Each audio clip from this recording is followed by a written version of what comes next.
Testing.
Right? Is it easier to hide here?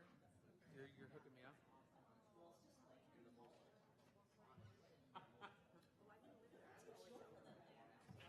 That's why they put you up. When I came in and I'm like, he's sitting there, he's up there, do you want to switch with him? And I looked, I'm like, oh, I don't want to sit up there. I don't want that person. Yeah. You know, that might be fine because that counts as assault prevention questions. You and I can just kick back and be safe. Good luck, son. How's this work?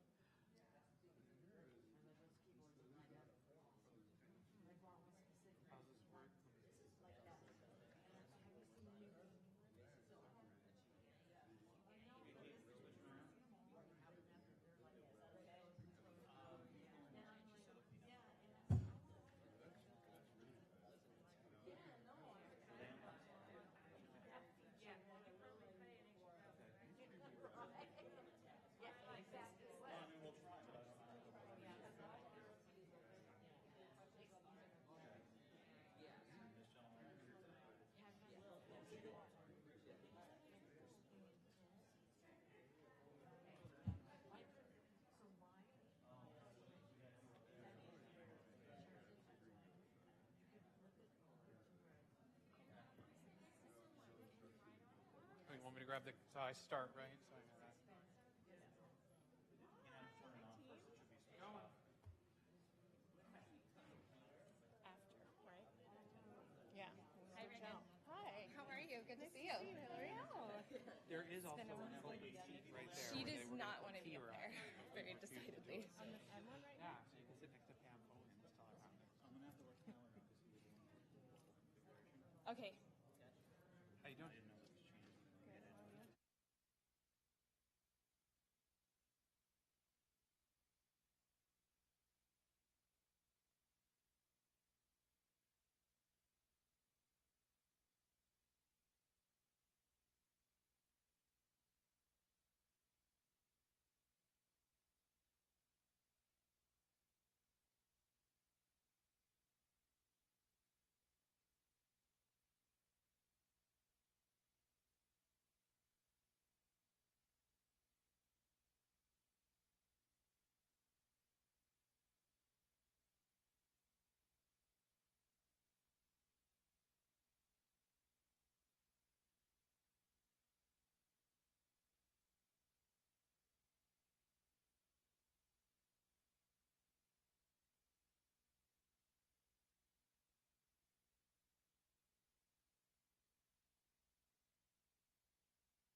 because you'll recognize some of them, like Cindy. There it is on now. Did the green light come on? Turn it on. If this light comes off, Then it's on. Yeah.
All right, ladies and gentlemen, we could ask the chambers to please come to order.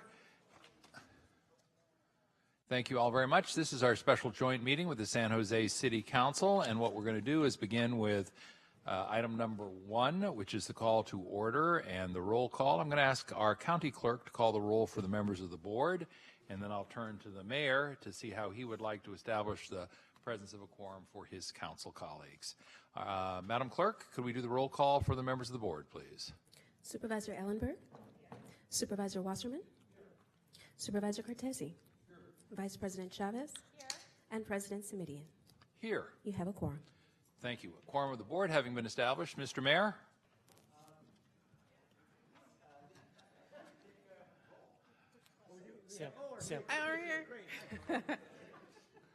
Welcome, Tony. I'm usually right across from you, so Fabulous. you can't find me. Vice Mayor Jones, Council Members Jimenez, Here. Perales, here. Dieppe, Carrasco, Davis, Esparza, here. Arenas, Foley, Camus, here. Licardo. Present. You have a quorum. Thank you. Thank you, Mr. Mayor. With the presence of a quorum having been established for both bodies, we'll move now to item number 2, which is the Pledge of Allegiance. We're going to ask our colleague from the City Council, Sergio Jimenez, to lead us in the pledge to the flag immediately to the right. Ready? I pledge allegiance to the flag of the United States of America and to the republic for which it stands, one nation, under God, indivisible, with liberty and justice for all.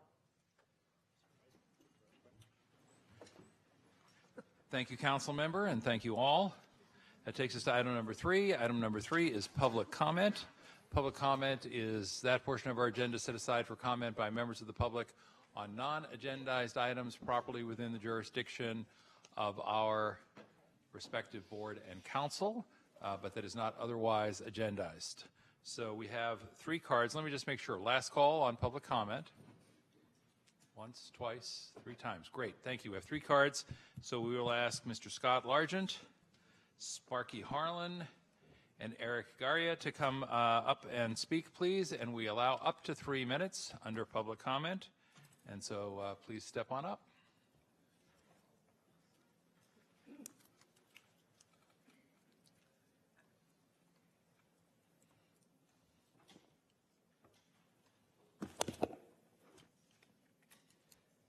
Ready when you are, Tiffany. Thank you. Thank you. Good afternoon, everyone. Scott Largent. Looks like we're running a tad bit behind. I'm very big on people being on time and attendance, and you guys know that. I said this at the last. We had the Children, Seniors, and Family meeting. That was another one that I was very concerned about that. We talked about the Domestic Violence Council and the fact they never make quorum.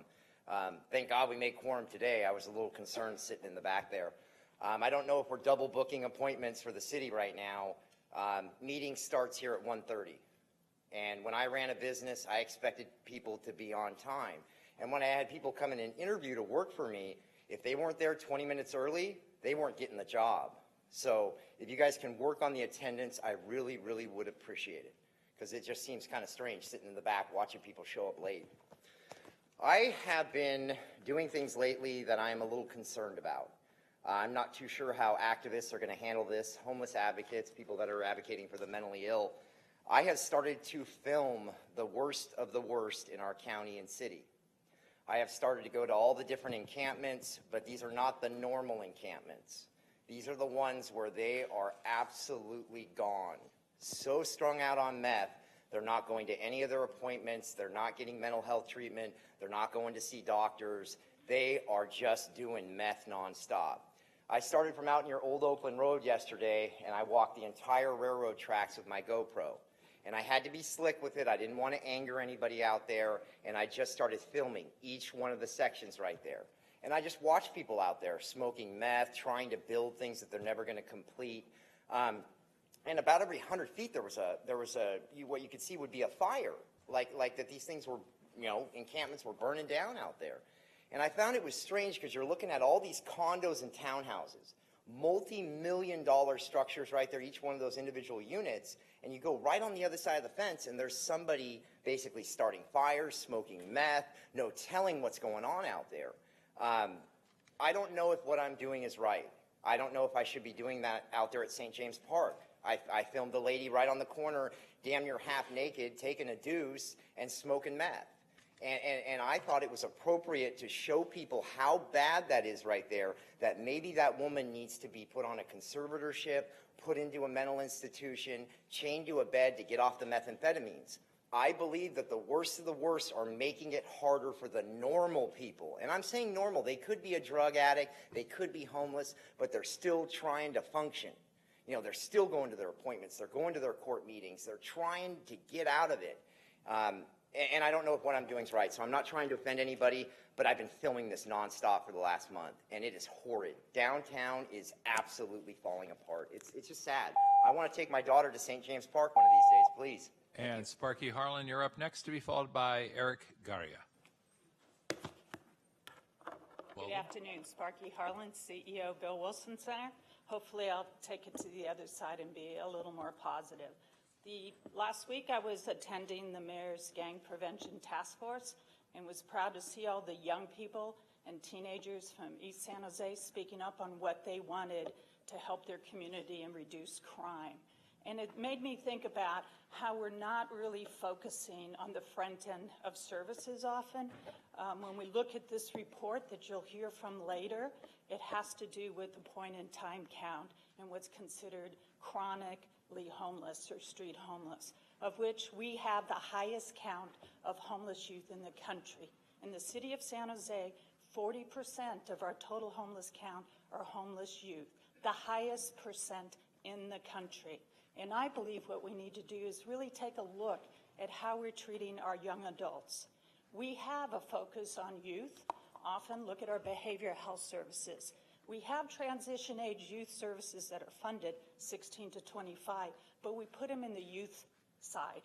I was on the children's health paper that we just did, and I said, where are the young adults in this? And they're like, well, we'll get to them later at some point. Our focus is under 18.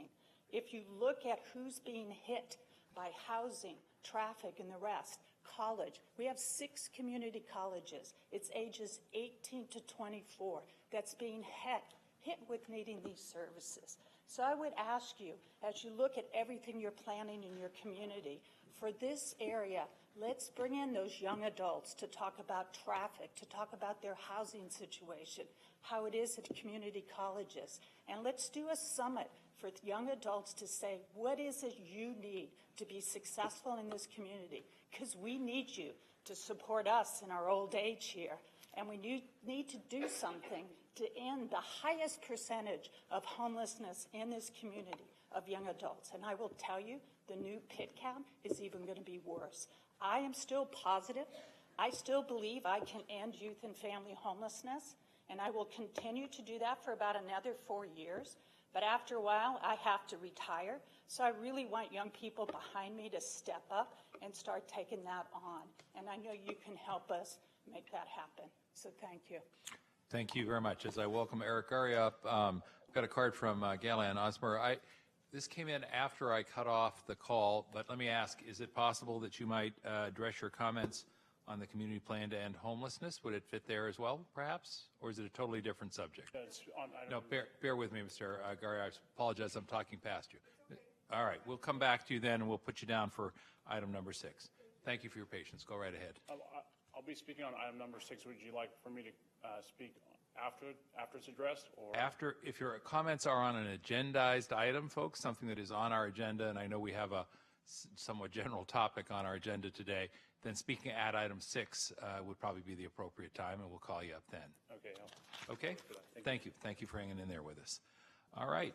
Colleagues, that takes us to item number 5, which is opening remarks from the board president and the mayor. Mr. Mayor, let me defer to you, and then I'll offer brief remarks of my own.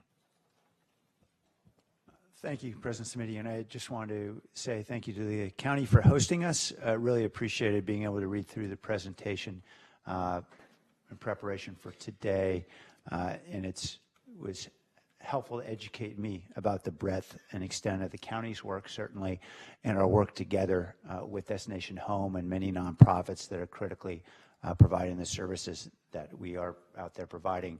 You know, I know that much of the news around homelessness is pretty bad at this point. We recognize how dire the situation is, but we do need to appreciate just how far we've come in the few years since we've really started this collaboration. And I know a decade ago we would not have been able to talk about the extraordinary progress just in the last 3.5 years of housing nearly 7,000 homeless individuals.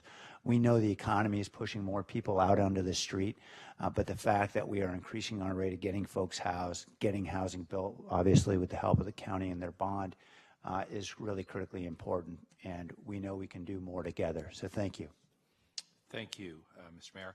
And my own remarks will be even briefer, and that is to say that I think it is healthy and important for us to have these occasional joint sessions so that information is shared back and forth between the city and the county.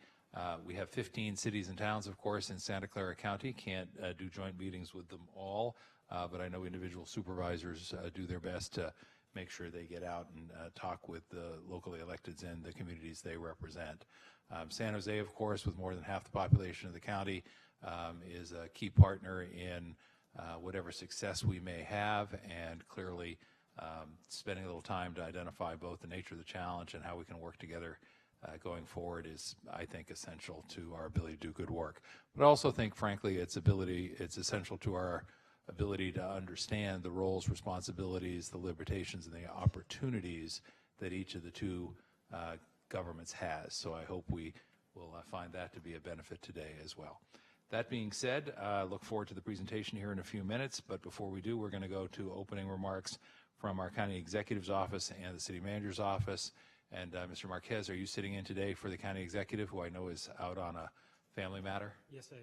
All right, then why don't we turn to you for opening remarks, and then I'll ask the mayor to introduce a representative from the city staff. Thank you, Mr. Supervisor. My name is Miguel Marquez. I have the pleasure of serving as the county's chief operating officer, and it's my pleasure to introduce our County of Santa Clara team. Let me start first by letting you know that Dr. Smith could not be here today, our county executive.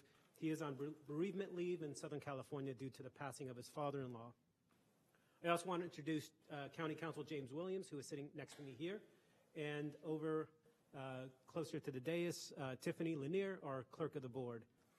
Other members of our team will be introduced as they present materials, and I want to give a special thanks to everyone who was involved in coordinating this joint meeting. And it's our pleasure to host it.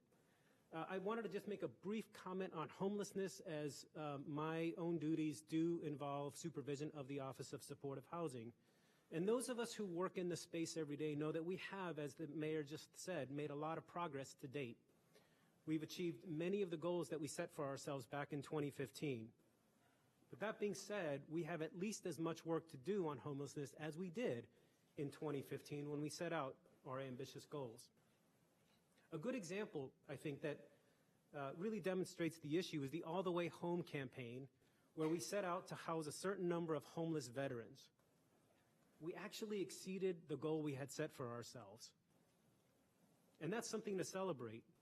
But that being said, at least as of a few months back, there are now more homeless veterans today than when we started that campaign.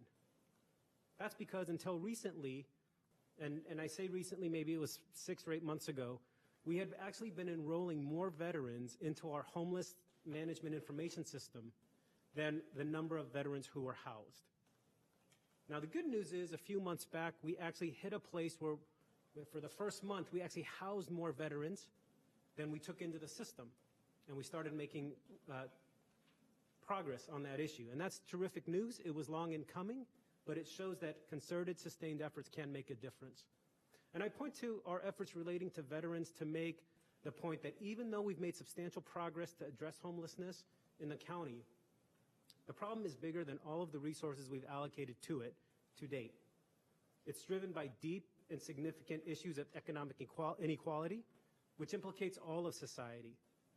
The governments at the federal, state, and local level have made strong and sustained efforts relating to homelessness, including, as I'm sure all of you know, $950 million in Measure A financing and bond financing, and more recently, San Jose's commitment to allocate 45% of its housing dollars to extremely low-income housing.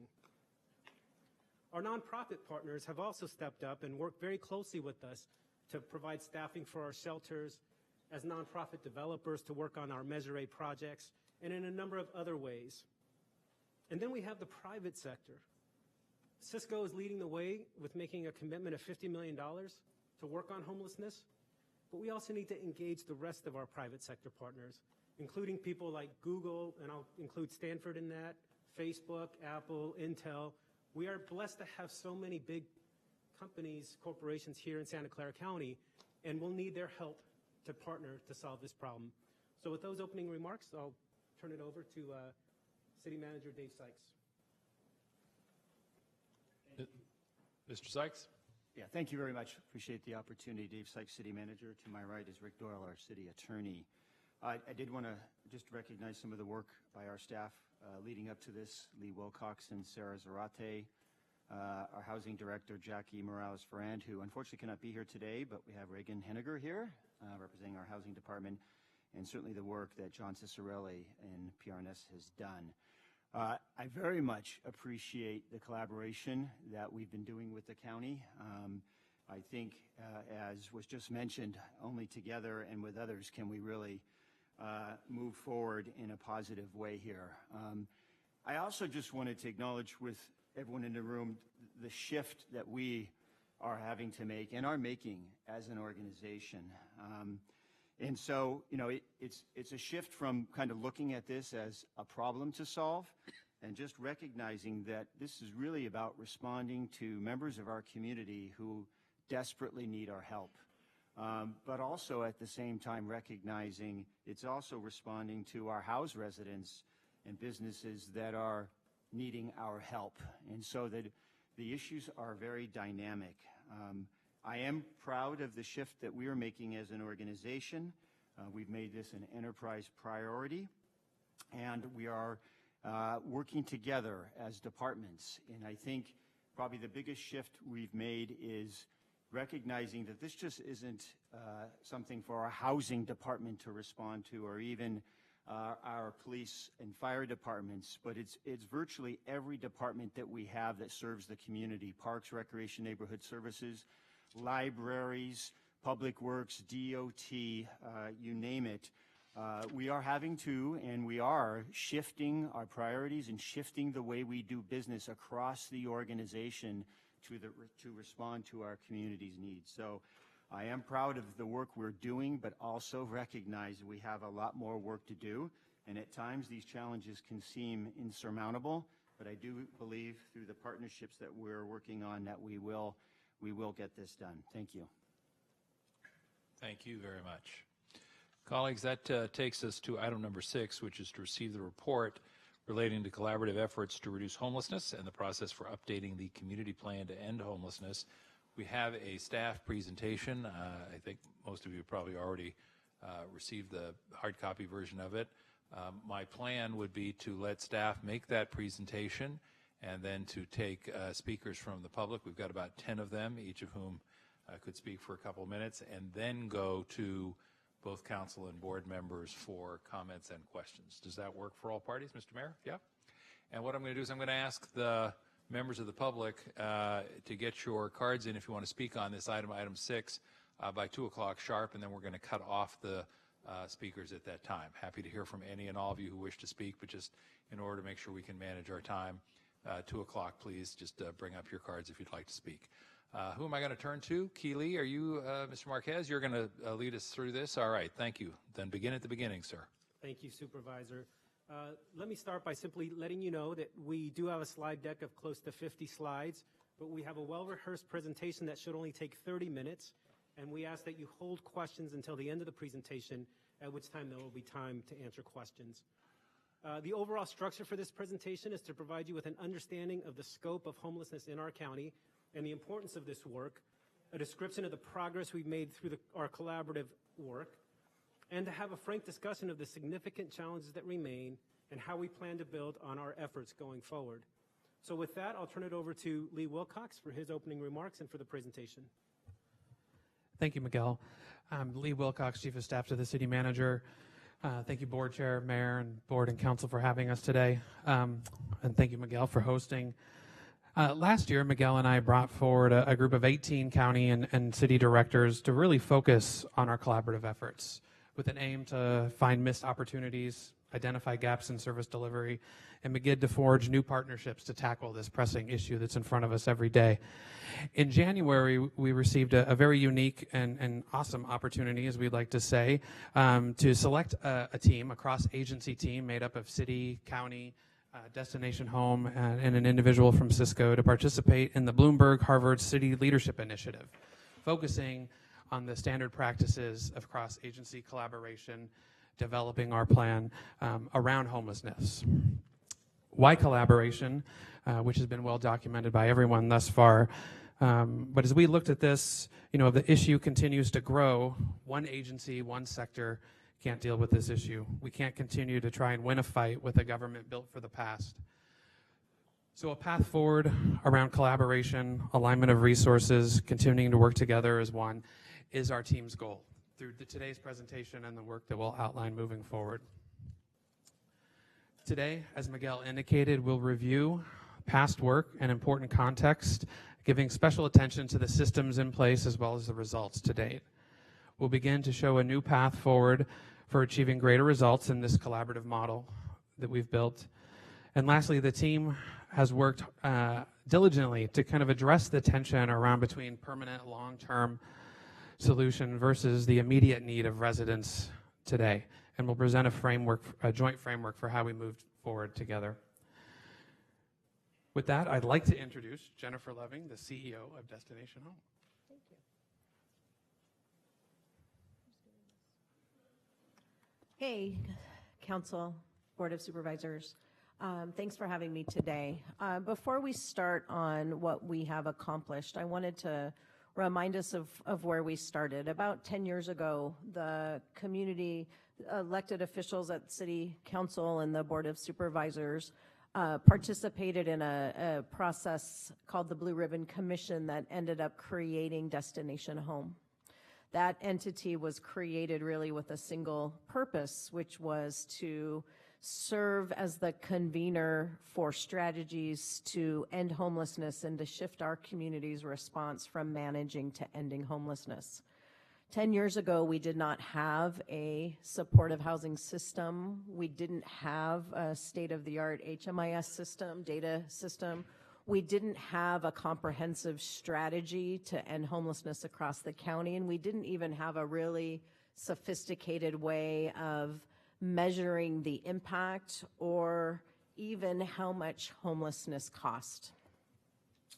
So, but over the last 10 years, we've all worked together towards creating what we like to think of as a state-of-the-art supportive housing system, while knowing that it is not perfect, it's ever evolving, and we have never had sufficient capacity to meet the needs of everyone who experiences homelessness in our community. But what we do have is a comprehensive strategic approach that is reinforced by mutual investments from the public and private sector, from the hard work of our nonprofit providers, and a set of measurable goals and data. And part of that work was informed in 2014 when Supervisor Wasserman asked us to really understand how much homelessness cost. We did a comprehensive cost of homelessness study and learned that we were spending $500 million every year managing homelessness, managing people's suffering. That was informative for so much of what has happened since. The focus on permanent supportive housing, the shift to becoming a housing first community, something that we were not prior to the evolution of the last 10 years, and has resulted in the work that you're going to hear over the next 30 or so minutes. But before we do that, we also wanted to hear from someone who is most affected by whether or not we make progress, whether or not we get the job done. And last year, we created a new advisory board called Lived Experience Advisory Board. And this is a leadership board that's comprised of solely of people who have been homeless or are homeless in Santa Clara County. Someone from the Lived Experience Advisory Board will be participating with us as a co-chair on the Community Plan and Homelessness. That someone is Elena Rivera, who's here with me today. She's going to share a little bit about her story, and she'll be with us through the duration of the community plan.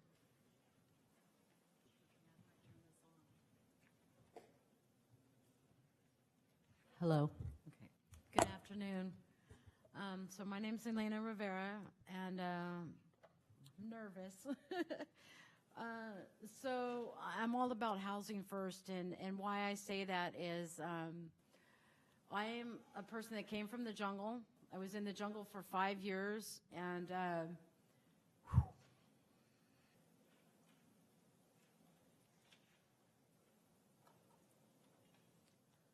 my life's very different today.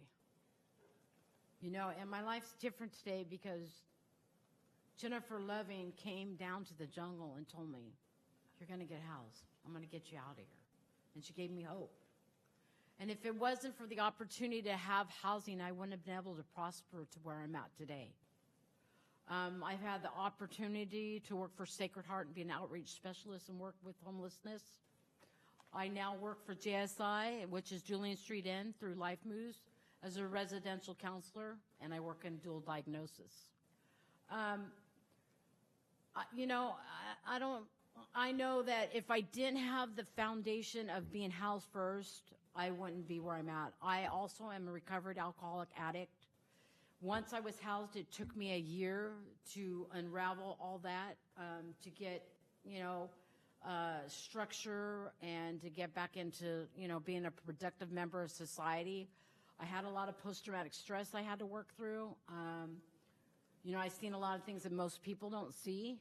And, you know, and once I got my life back in order, my compassion was to help those that had been in the situation I had. And I've been given that opportunity. You know, and it had to start with the foundation. I could not prosper if it wasn't for the foundation of housing first. You know, it took me a while. Like I said, it took me a year before I was able to, like, really branch out. And so, you know, I live a life of success today, and I'm grateful. And I'm grateful for Sam Licardo because we came up against, when I was living in the jungle, we came up when we were looking for $2.6 million to place 300 of us in housing. And we needed his vote. And his vote got us the $2.6 million. So I'm grateful for that. You know, I just want everyone to know, you know what, we all bleed the same. I'm the same as you and you're the same as me, you know. And it takes what it takes, you know, for us to be overcomers and achievers. And I just thank you for your time today.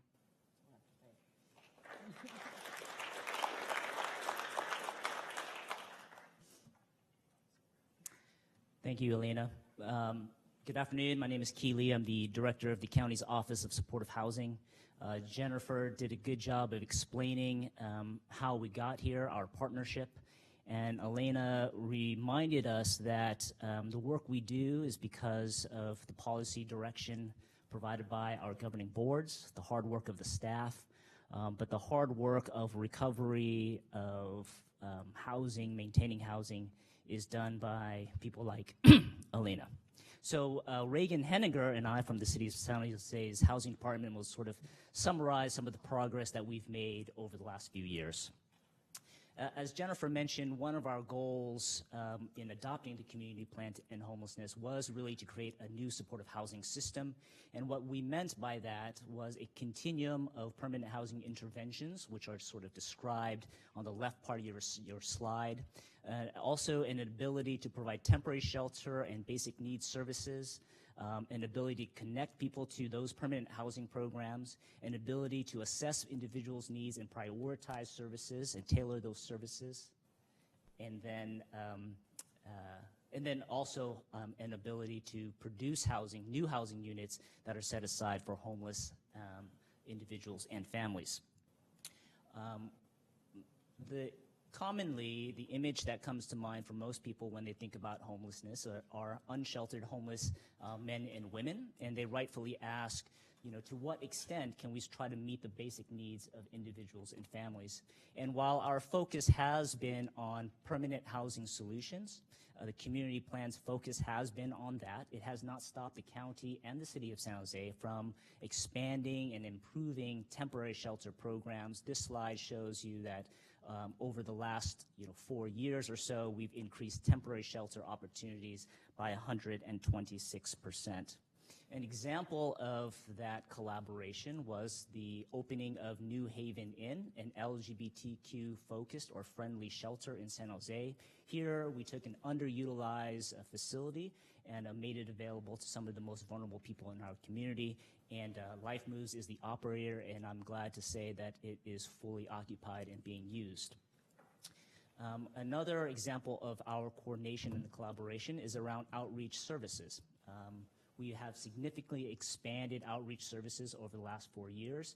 While the teams provide an array of services, some of which overlap on a day-to-day basis, generally we categorize these outreach and services in 4 ways. General outreach, connecting people to services, providing clothing during cold weather season. Case finding, which is about identifying, locating, and enrolling people in housing programs. Long-term engagement programs for individuals who have been on the street for a long period of time and who may be categorized as service resistant. It's really about building a long-term rapport with them. We also have mobile medical and mental health services available to support all of these outreach teams. And then finally, through our partnership with Tony Tully's and the Behavioral Health Department, all of these teams have access to crisis mental health services that are available to all residents in our community. Of course, temporary housing or temporary shelter options and outreach services are not successful unless we have some type of permanent housing option to back it up. The ability to assess individuals' needs, coordinate services, and prioritize housing options, we call that the coordinated assessment system. On the right, the pie chart indicates that of the 19,000 people who have been assessed for since November 2015, about 79% are single adults, 25% of whom are 55 years or older.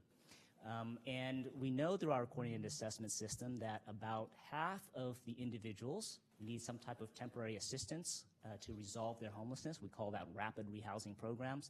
But about a third of individuals and households need some type of permanent supportive housing to resolve their homelessness.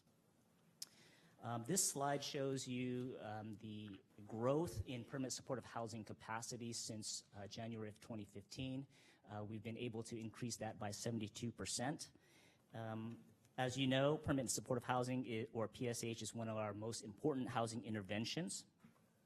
Of this capacity to serve 3,300 individuals or so, about 1,500 of that is a part of what we call our Care Coordination Project, and these are permanent supportive housing programs that are coordinated by, managed by the Continuum of Care through the Office of Supportive Housing. Another 1,300 or so are operated by the VA, commonly referred to as HUD-VASH. PSH, of course, is an evidence-based intervention in use nationwide.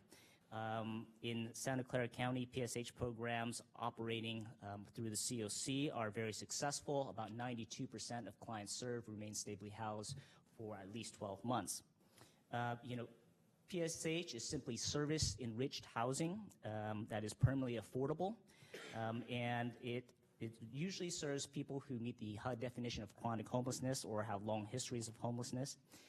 Everyone who is served by PSH programs has a disabling condition of some sort.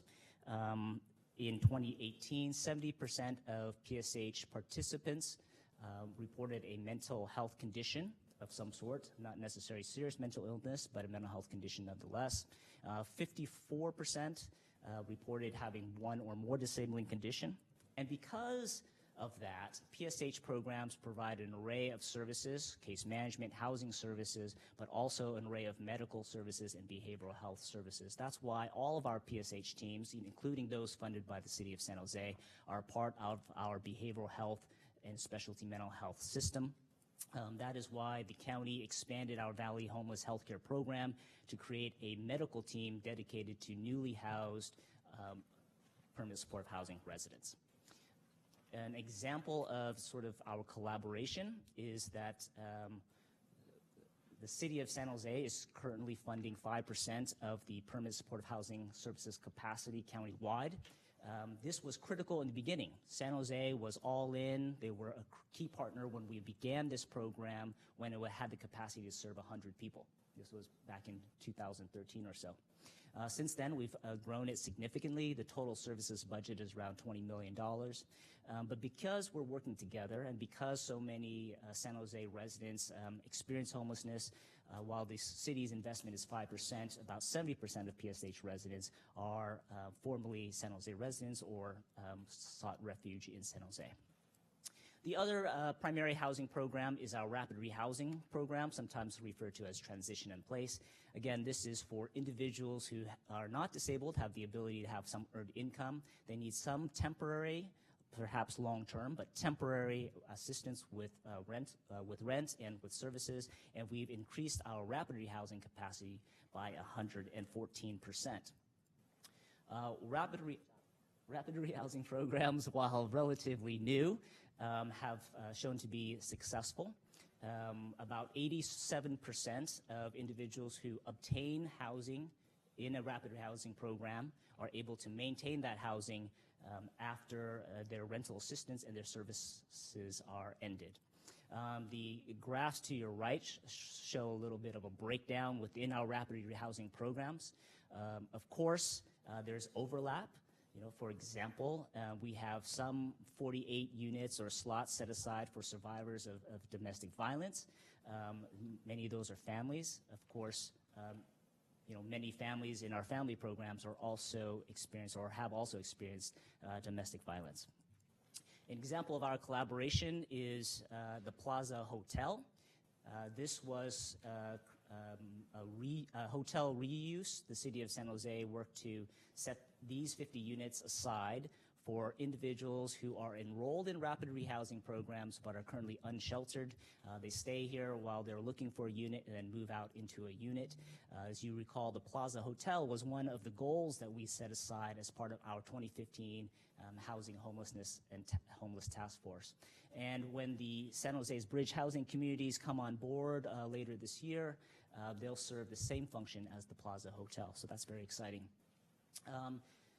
Another permanent housing program has been our transitional housing program. This has changed little since 2015, and right now we are looking at ways to improve the effectiveness of these programs. They are similar to rapid rehousing, but generally are focused on providing more structured services on site, and the key difference is that we anticipate the program's goal is to help people move from that transitional housing unit into a permanent housing unit without further assistance. So rapid rehousing, people move into an apartment, they maintain that apartment and live there indefinitely. Transitional housing, they have to move to another apartment. And the last intervention is what we call our homelessness prevention programs. This is financial assistance, case management services, legal services to intercede when someone is facing an immediate risk of homelessness. For many years, we operated homelessness prevention programs through our Emergency Assistance Network, which is over there on the left, the EAN Homelessness Prevention Program. We significantly increased capacity in fiscal year 2018 by creating the Homelessness Prevention Pilot Program. This was a collaborative effort between the county, the City of San Jose, Destination Home, Google, Sunlight Giving, and other partner agencies. This slide shows you some of the outcomes and outputs of our Homelessness Prevention Pilot Program. Some of the differences between the new program and the old program are that we set a standard threshold for receiving assistance. The agencies work together, but there's no wrong door. And we can provide temporary, in addition to providing one-time assistance, we also can provide short-term assistance. And most important, instead of trying to target these resources to individuals or households who have an ability to maintain their housing with one-time assistance, this new homelessness prevention system is geared towards serving individuals with the greatest need. On the right, you have the primary reasons for seeking assistance. This is self-reported as individuals come in. The number one reason in the homelessness prevention pilot program and in the other homelessness prevention programs is a change in income or expense. What we have found, though, is that individuals and families experience gradual but consistent increases in rent. They are able to absorb those changes by foregoing other expenditures until they are no longer to do so. So we are working with Sacred Heart, we're changing some of the questions that we ask to really understand this dynamic and then to better inform our homelessness prevention system. And of course, we can't get to where we're going if we don't start building more housing units that are set aside for homeless individuals and families. Almost 85% of our permanent housing capacity is in the form of scattered site rental assistance. We have to find a unit in the market to use the rental subsidy.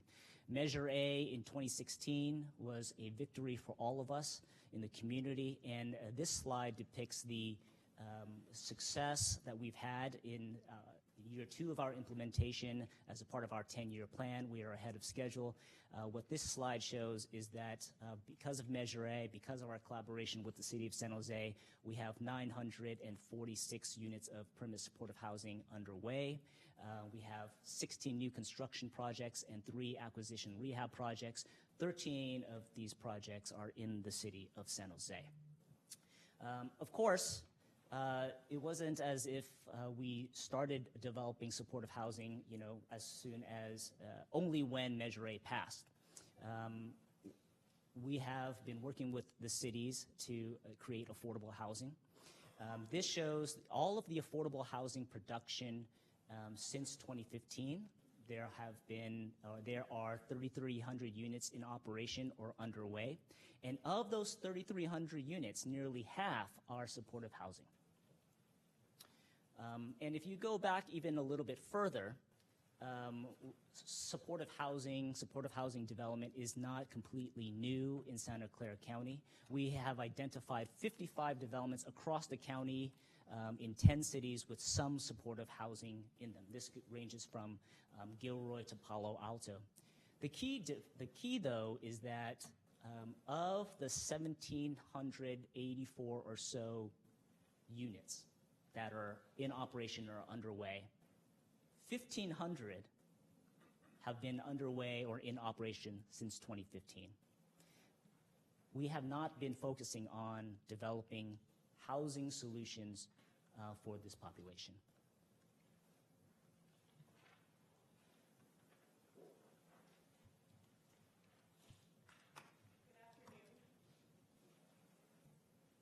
Good afternoon. I'm Reagan Henninger, the Deputy Director of the city's Housing Department, and I'm going to go over a few examples of our collective impact model and what's working. So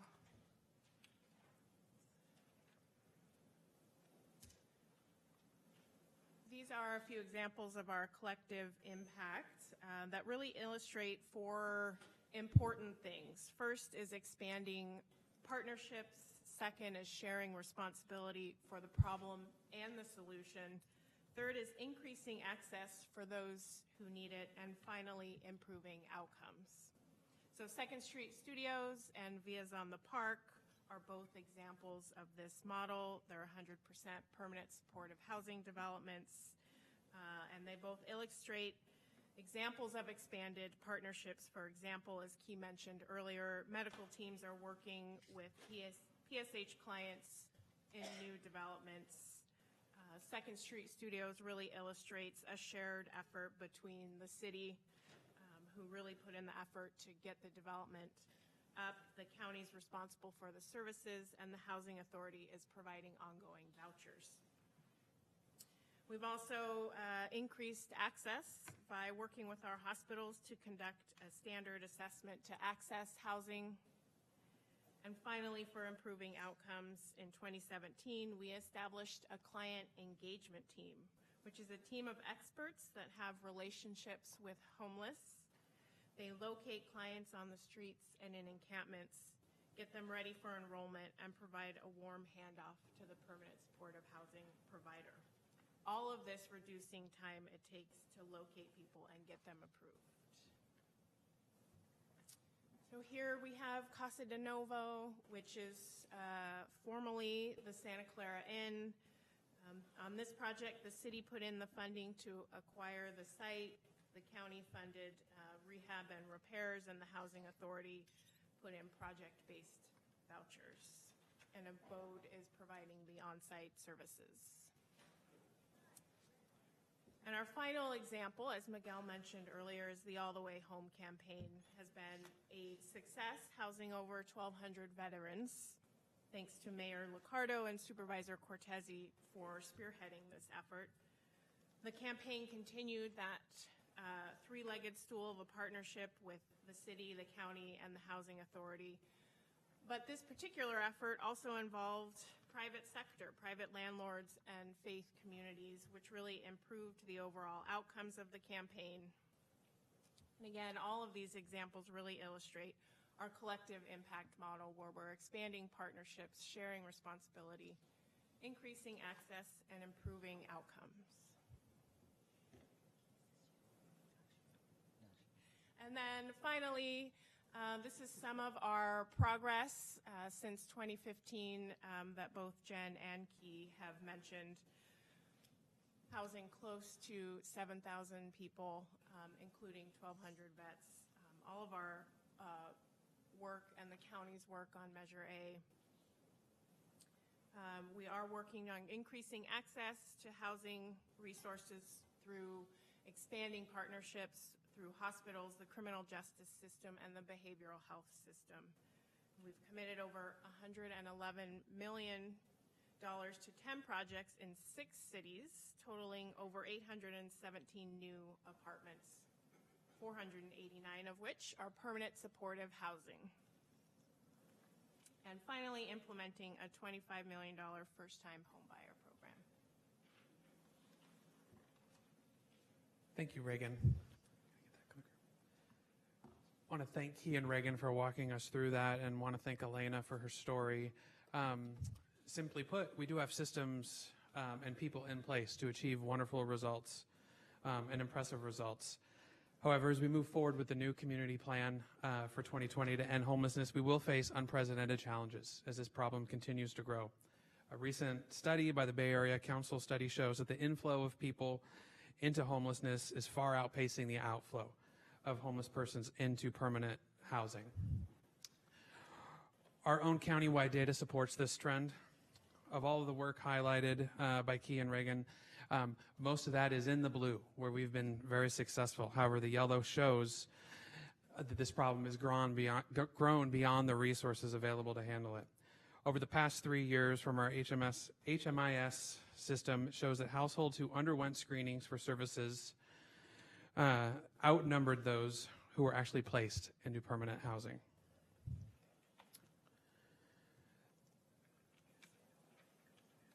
However, Destinations Home, 27-month pilot program, which is a public-private partnership funded by both the city and county and Destination Home, confirms a similar growing gap between households requesting assistance and those actually receiving it through the prevention system.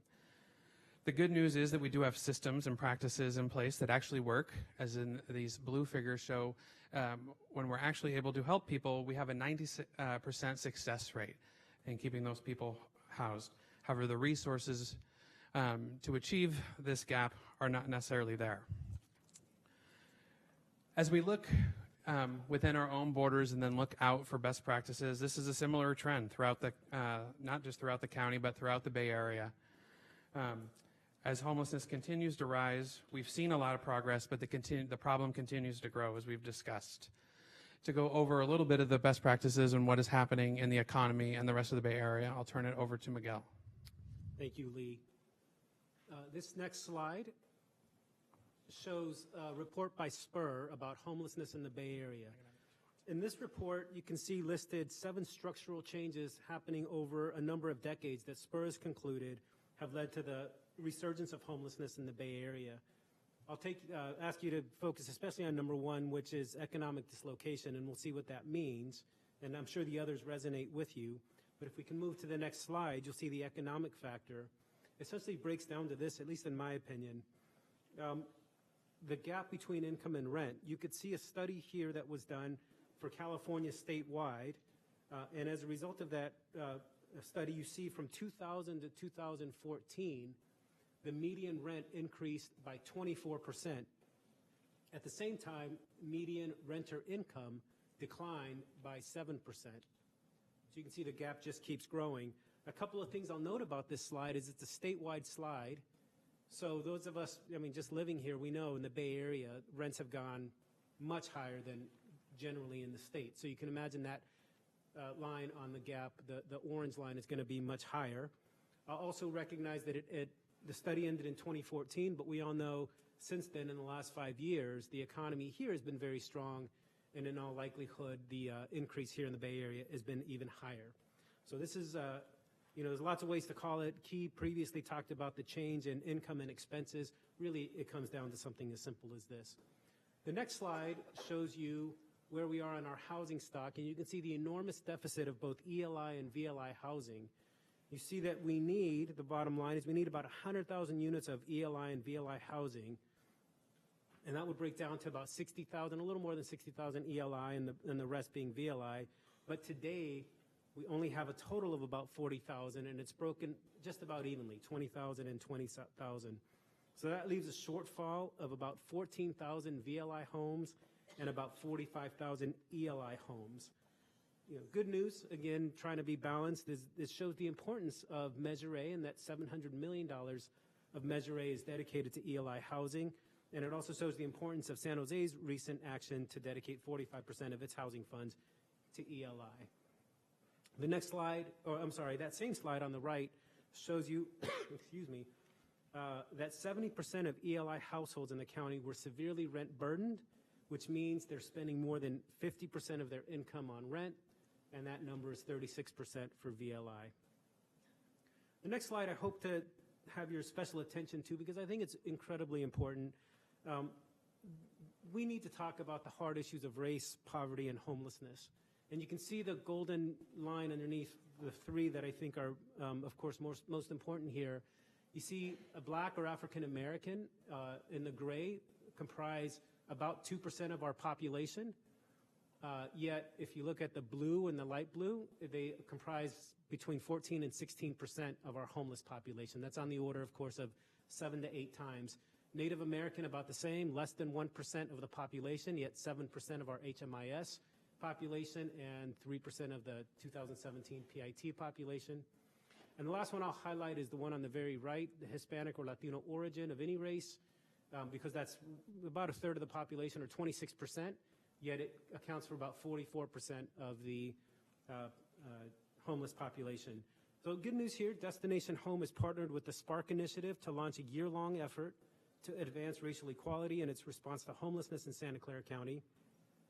And both city and county leaders, along with private sector executives and persons with lived experience, are working together on a racial equity advisory board and are going to be guiding the work as we look into this difficult and important issue.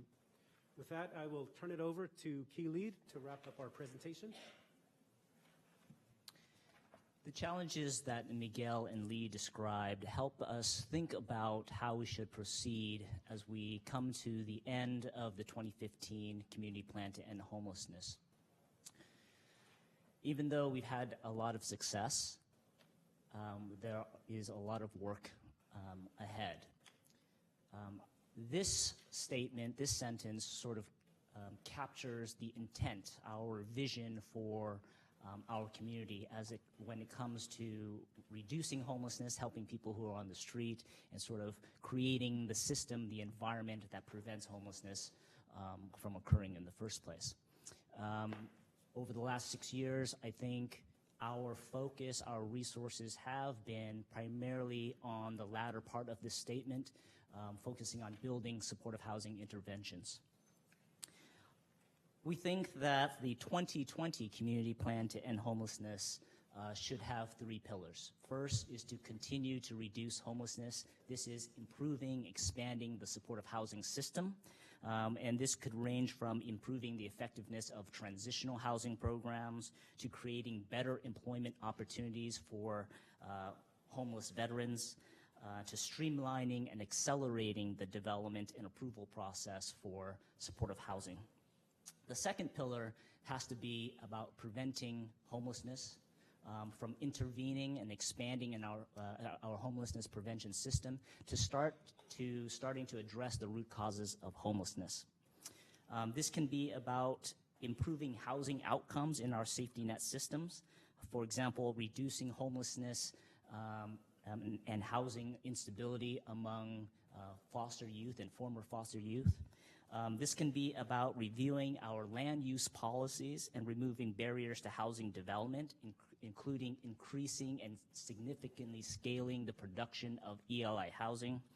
And this is also about working with our private sector partners to ensure that the economy works for everyone. And of course, all of this will take a lot of work at the local, state, and federal level, so we have to have a strategy to continue to address people's basic needs and to lessen the impact of unsheltered homelessness on our neighborhoods and our communities.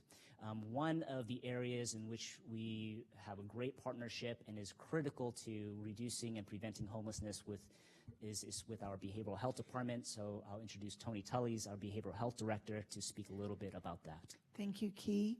I have one slide today just to share with you all of the expansion of services that I described in the last meeting. And all of these are moving along. In fact, today is the first day that our mobile crisis team for adults is going live for the public. We have developed new outreach teams and have RFPs underway for many new intensive services that are currently not available in this county, and we have slots for about 400 individuals, so we're really hopeful that that will address a lot of these needs. In addition, we have a crisis stabilization unit that is a 24/7 voluntary unit. We've been working with law enforcement, predominantly San Jose Police Department, to use that as a drop-off site for law enforcement rather than taking somebody to custody or NTPS, so we've been piloting that successfully. Our Muriel Wright facility, which is really focused on post-custody clients, will be opening soon with 45 additional substance use and mental health beds. This will also have some detox beds for individuals with drug addictions. We've selected the vendors now for an additional 250 slots. We're seeing more and more need for substance use, particularly meth in our county, but also opioids. So we've added 250 slots for adults with substance use disorders. And then the last thing I wanted to put on the slide, because we're talking a lot about prevention, is our county on the children and youth side has developed an extraordinary continuum of care.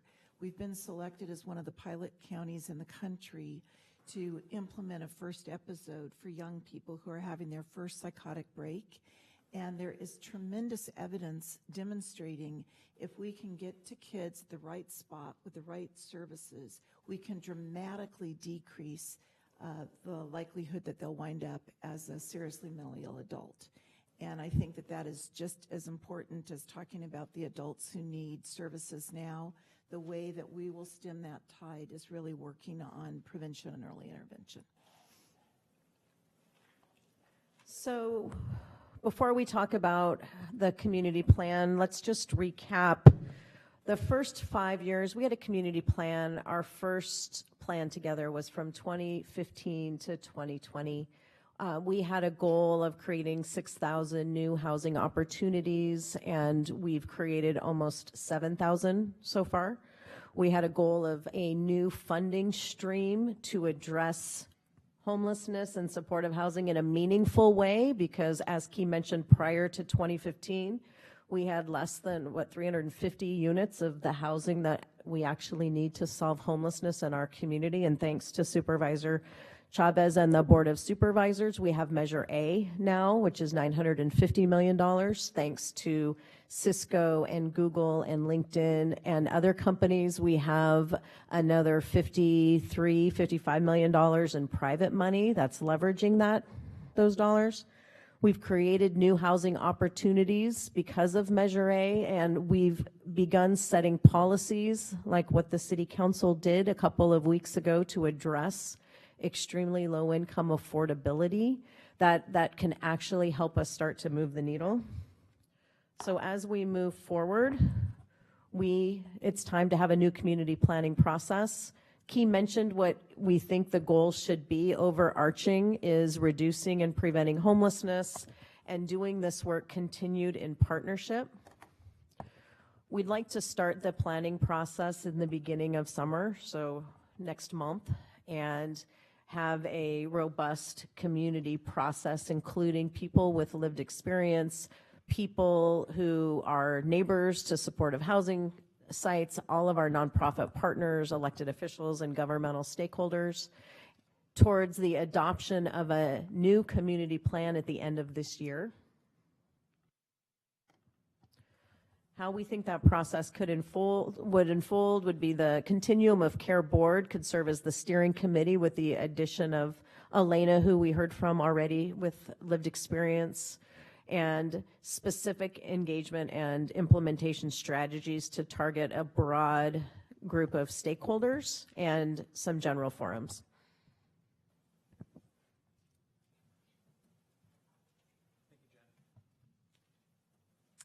Thank you. We're almost there. So as we move forward, the team in front of you today will be working together on this engagement process. As Jen mentioned, how we fold voices into this process is going to be very important. So we do want to do a kind of a deep and wide engagement with the community as part of this process.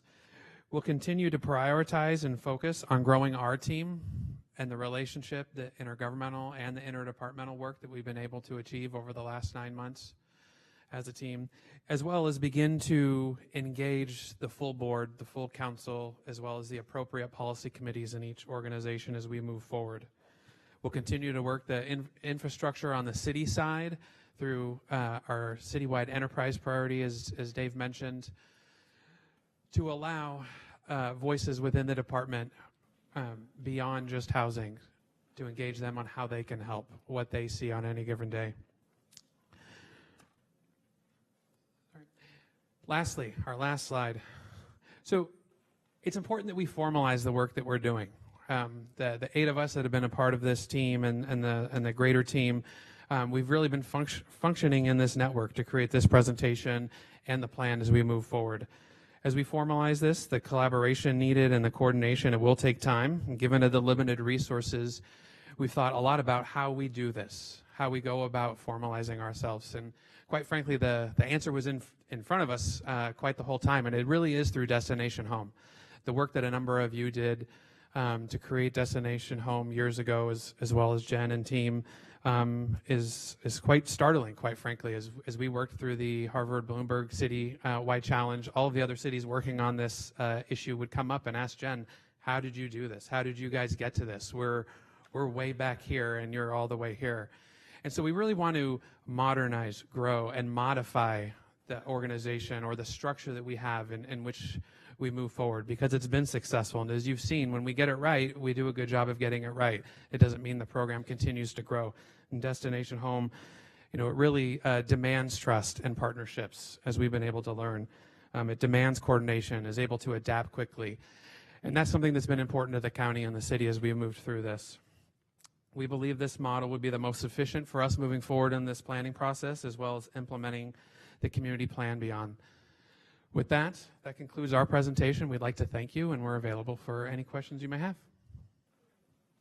Thank you all very much. We do have some speaker cards, colleagues, before we go to questions and comments from members of the council and the board. So let me ask Eric Garia, Galen Osmer, Scott Largent, Richard, I believe it's Scott, Elisikoff Ginsborg to come up, and then I'll call some more names. Come on up, folks.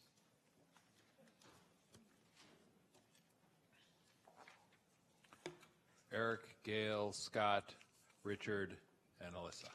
Welcome. My name is Eric Garcia. I had something written out to share with you guys today, but I don't think 2 minutes is enough time. So there's just a brief excerpt that I'll read out to you guys. I think it's important to know. But the point that I want to make is that I think there's a criminal side of the homeless issue that we're having that we need to tackle and do something about, in addition to the housing efforts that you guys are making. So I'll start right here in the middle of what I've written out. I've grown familiar with many faces of the homeless as they frequent our area around 88 East San Fernando. However, there are two faces that I'm sure to never forget. Since my start, there were two young homeless men that caused an everyday struggle for us at Central Place Garage. They seemed to treat our parking garage as their home. They would break into another room what seemed like every other day. They would break into cars, we would find them doing drugs, they would vandalize the walls with writings and graffiti. These were bad men. They did not respond well to security or employees asking them to leave, and they seemed to always escape just before the police arrived. I remember pleading to police to detain them, as I'm sure they would have drugs on them or hopefully warrants for them to make an arrest. But they were never able to do so. So you can imagine I was not surprised when SJSU police knocked on our door to request footage for an investigation of a sexual assault. Before looking at the footage, the officer gave me a description of the suspect, and I immediately knew it was one of these two individuals. I never got a follow-up from the police on what happened, but I know that I have not seen one of these two men for a very, very long time since that occurrence. If these so-called low-level crimes were not tolerated and the police arrested and charged homeless for their crimes, maybe that woman, whether she was homeless or not, would not have been assaulted by one of those two men. So I don't have a solution for the problems we face, but I'm willing to help. We've offered our office as a resource for downtown police to use the restroom or take breaks. We've given police access cards to our facility. I'm sure that there are plenty of other businesses willing to do the same or more. If there's anything that we can do to help, we will, but we need more police presence in downtown San Jose. Thank you for your comments. And if you've got written comments, I'll ask the clerk to take them from you, make copies, and make sure that they get to all of us. I will do so. Thank you so much. And next speaker, please, come on up. Good afternoon. First of all, I want to thank the county and the city for this presentation. I'm sitting here and I'm kind of just shaking my head a little bit because this is a good presentation and they have done a lot of good work. But I am out there with the homeless. Today I went to 3 different encampments, they're sweeping encampments today. And I went to 3 of the encampments. They hadn't gotten there yet, but I talked to the homeless people.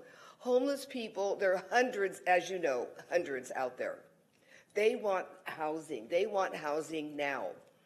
And some of these encampments, they sweep. 2 days, 3 days later, they go back.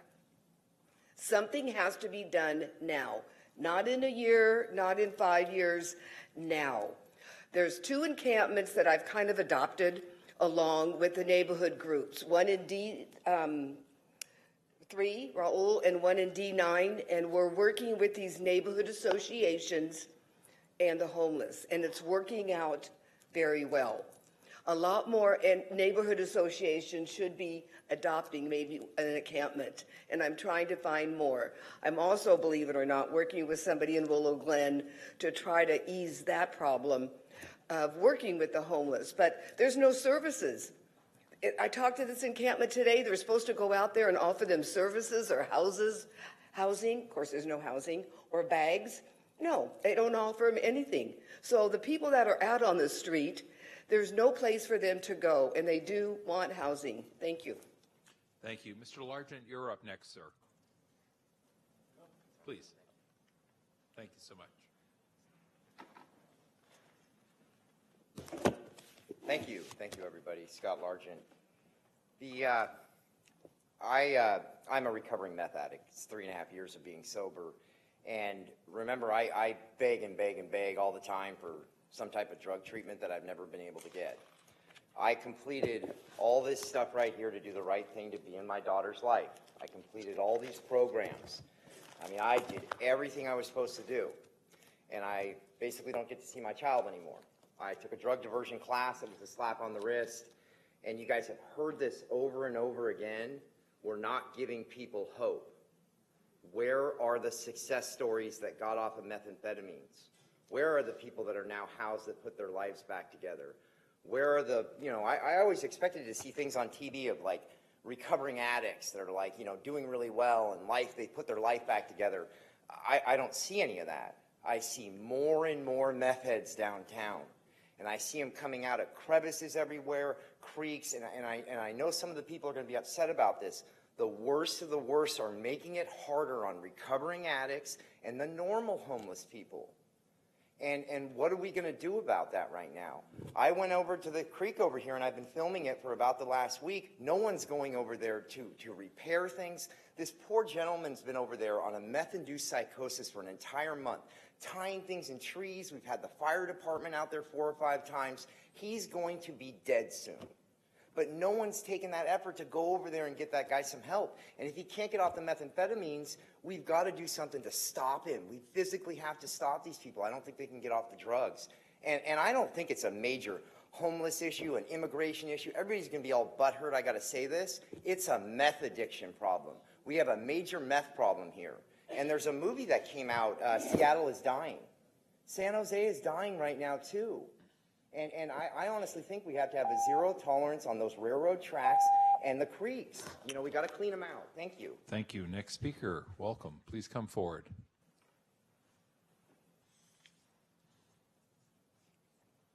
My last name's Scott, the guy who can't write.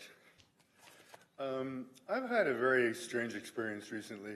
I've spent the last 5 days moving people from an encampment that I moved them to begin with. And while I was doing this, I'm reading a book by about Marie Colvin, who was a war correspondent who was killed in Syria. And the people she writes about in that book makes me feel like the homeless people in our encampments. They wait every day to see if they're going to be bombed, if they're going to be removed from where they are and have nowhere to go. The one thing, I really commend all the hard work that is being done by the county and the city. I think the programs are great. But what we don't address is what to do with the thousands of people who have nowhere to go. We chase them around rather than enlisting them to help with their own difficulties. I was engaging with a police officer the other day. There was a lady lying for 2 days with a thin blanket in front of the Salvation Army. I called the police, hopefully to take her to mental health. He came and said, I have 25 years, experience. And that woman won't go because she's not a danger to anybody. I said, she's gravely disabled. But we all know that if he had taken her to mental health, she'd have had nowhere to go. And at that moment, I realized I have 50 years of casework experience. And maybe someone could use my experience and the experience of all the people in my community like me to directly engage with the homeless people in the encampments, actually working there, not walk out and say, maybe it will be housing in a year, but engage them in cleaning up the encampments so that they can live decently there and we don't complain about them. Thank you. Thank you. As Alyssa Koff-Ginsburg comes forward, let me also call Jackie, Karen Gillette, and Allison Brunner. Please come on up, folks, to be ready to speak. Welcome. Good afternoon. I'm Elisa Koff-Ginsburg. I'm with the Behavioral Health Contractors Association, the providers of mental health and substance use treatment services in our county. I appreciate that you're all focusing on this today. Mental illness causes tremendous pain for those who live with it, for their families, and clearly for our entire community. The presentation you heard today outlined the complexity and underscores that there are no quick fixes, and yet, so often, we expect there to be one. I've heard people say we should just make these people on the street take their medication. Laura's Law will make that happen. Yet, contrary to what people think, assisted outpatient treatment does not allow for forced medication. Laura's Law included a provision that it cannot be implemented until a full continuum of services is implemented, because that is what is successful: decreasing stigma, engaging people in comprehensive services in the care they need. The other suggestion I saw in a memo today was to use St. Louis Hospital as an inpatient hospital. Inpatient treatment is an important component for some people, an important part of a continuum of care that you heard Director Tully's explain today. But it is not the quick fix that so many want it to be. If we look at the comprehensive needs of those who are living on the street with mental illness, they need a whole range of services in behavioral health, in other things also. The creation of inpatient facilities for large groups of people is not a quick fix for them or for those who don't want to see them. Thank you for your comments. I have cards from Jackie, then Karen Gillette, and then Allison Brunner. Come on up. Welcome. Hi. There is a microphone built right into that podium. It's just a little invisible at the top. Okay. So I appreciate the work that has been done by the team, and I'm happy to see that the county and the city are working together, and hopefully they extend the 2020 goal to 2025 or something to get it. And I hear that people haven't heard success stories and you know, the voice of the experience and all that. Now that time has passed and the shame is now removed, I experienced this, and I was working and I had my children, and we had to flee. We had to leave an affordable place because it wasn't safe anymore. There was this crazy sick man that hurt my children, and I had to move. I had to pay more money, and I couldn't afford it. And I had to surrender the apartment because it was just too much. It was $2,200, and I had to decide if it was food, rent, or gas, and everything is equally important and dependent of each other. And so I just surrendered, I had to just give up the apartment, and I moved into Life Moves for three months, and I didn't tell anybody at work. I still worked, I still showed up and everything, and just now this year, this January, I publicly shared it. And I just want to say it's so expensive. And now I'm in an apartment. I've been there for 2 years almost, but it's expensive. They keep every year just automatically increase $97. And I feel like when it's a larger unit, they just push out this increase. And they don't know how it impacts people. Like $100 every year, it's a lot. Like, I can't do it. And people will flee the metro and go to Denver or Texas. Like, that's my next option. But people don't want us over there either. Like, if you say you're from California, they don't want to rent you anything because we're causing the same problem over there. So we need to fix it. Thank you. Please. Thank you for being here. Next speaker, please.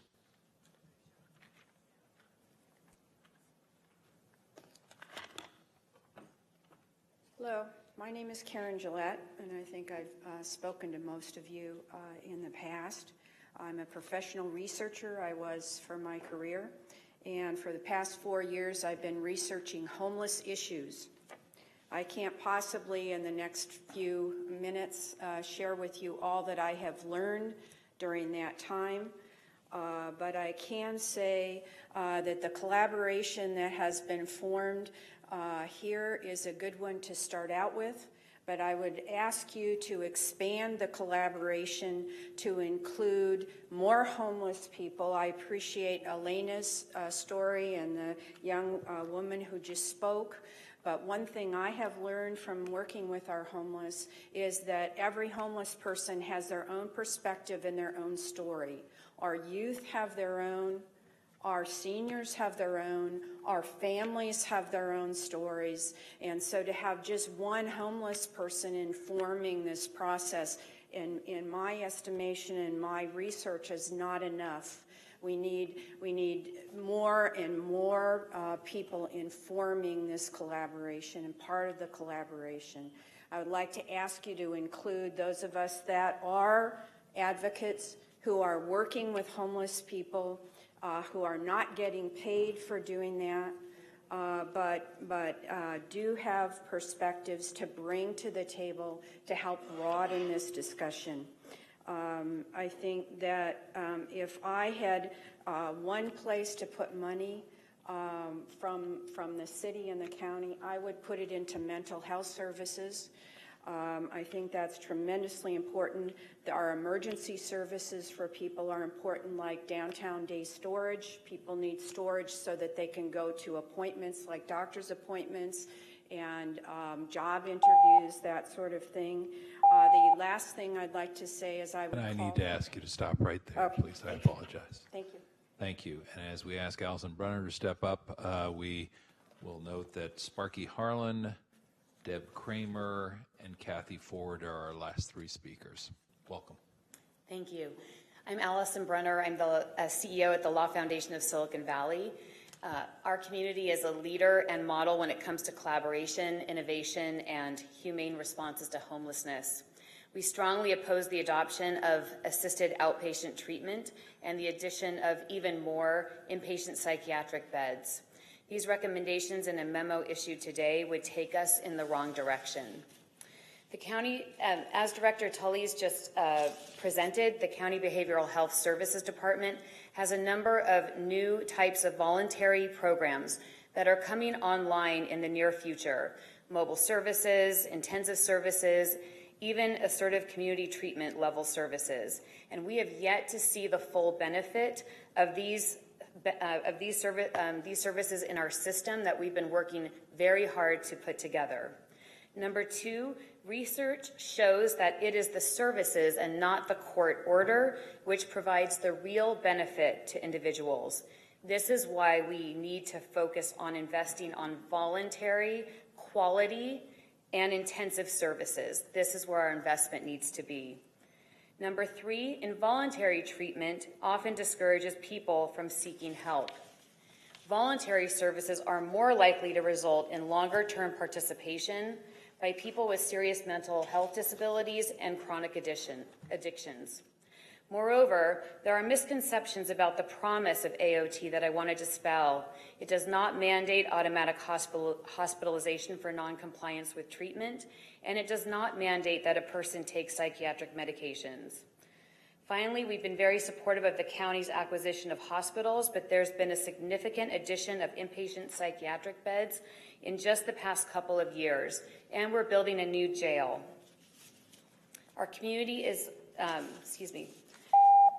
For these reasons, as I've stated, I ask you to reject the memo's recommendations. Thanks.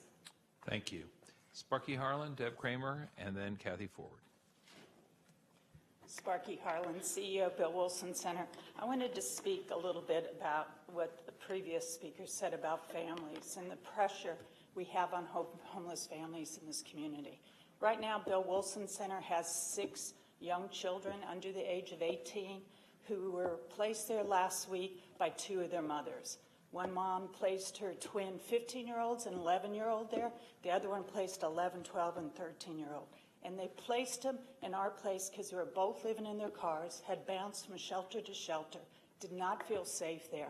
And the moms, both were working. One's waiting for affordable housing, found out she wasn't eligible, but they wanted their children to be safe. So they put them with us. It's heartbreaking to see kids placed at the Bill Wilson Center solely because they don't have a place to live and the mom's homeless. Right now, our plan really does not address youth homelessness or family homelessness. Providing $3,000 one-time subsidies to families at risk of homelessness is great, but you're homeless in a car with 3 children. You need long-term support. Your permanent supportive housing primarily supports single men. It supports chronic, overwhelmingly men, vets, overwhelmingly men. I ask you to look at a gender equity when you look at where your services are going. Look at how many services are going to families and women, and age equity, how many to youth. So we make sure our families are not giving up their kids to Bill Wilson Center to hold until they can find a solution. Thank you. Thank you, Sparky. Deb and then Kathy. Hi, my name is Deb Kramer. I'm with Keep Coyote Creek Beautiful, and it's good to hear the progress that is happening in this county and the continued progress that's being made. But I'd like to share with you today about homeless encampments and their impact on the creeks. We primarily work on Coyote Creek, and previously we had rangers who monitored the goings-on in the creeks as well as state wardens, and they are no longer available to us. There's an environmental and human emergency that's happening in those creeks. Last year there was a Shigella outbreak, and it's most likely due to human feces. There's been an increase in trash loads in all our waterways, which is leading to flooding. There's severe destruction of habitat, including recovering fish populations that have been attacked by illegal fishing. And there's a decrease in safety along the trails. I've had a number of people tell me they really don't want to go along the Coyote Creek Trail because of that. The city and the water district have a responsibility towards the healthy creeks. There's a baykeeper consent decree, and it's also one of the 3 tenets of the mission of the water district. So they directly have an interest in keeping these creeks clean. The police currently, from the city of San Jose, have a streets crime unit, and they are basically replacing the role of the rangers. They are citing and arresting for felonies, but not watershed crimes, which the county has a DA's office that has people who are teaching the police about these sorts of crimes. As Chief Garcia says that all San Jose residents deserve protection, but what about our wildlife as well? We work with hundreds of volunteers on creek cleanups, and recently we were at Roosevelt Park, where there were about 100 people who were living along a quarter mile of the creek, and the volunteers were scared and angry. We had one man who was angry, and the police did come, and he was very angry with them. So I hope that you will consider the wildlife as well as the human conditions in our waterways. Thank you. Thank you, and I believe our final speaker is Ms. Kathy Forward. Ms. Forward, welcome. Hi, thank you. I feel very proud to live in Santa Clara County, just seeing all the work that we're doing here, but obviously it's never enough. I wanted to speak about Laura's Law. NAMI Santa Clara County does not support it one way or the other because we have people on both sides of the issue, but I do want to report that what we're hearing from other counties that have implemented it, that, it's only a very small percentage of people who are under court order, that 97% of the people who are properly engaged in the assisted outpatient treatment, that they do agree to treatment, and as I heard mentioned, it's not about forced medication. We know that the jails and prisons have become, our mental hospitals, and I think we're doing a good job here trying to keep people out of the jails, and we need to think about all the different options and have peers and family members throughout the system, to engage with people, to help them, just like we heard today. It makes a big difference when you can meet your peers and families and hear stories of hope and offer recovery to people and do the right outreach. Thank you. Thank you again. Let me just confirm with the clerk that that is the last speaker we have under item number 6. Thank you. Then board members and council members, that will bring it back to our board and council respectively. Mr. Mayor, what I'd like to do is offer brief questions or comments from my chair and your chair to begin, and then simply go back and forth between our colleagues and staff and or one another. Does that work for you? That's great. I'll actually wait till the end to ask All right. questions. Well, let me ask what I hope is sort of an overarching question to prompt the conversation, and then go to all the members of the council and the board.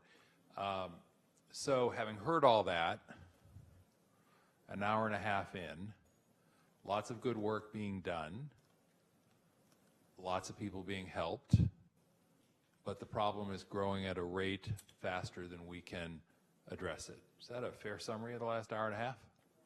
Yes. Okay. Then the question is, so what do we do about that?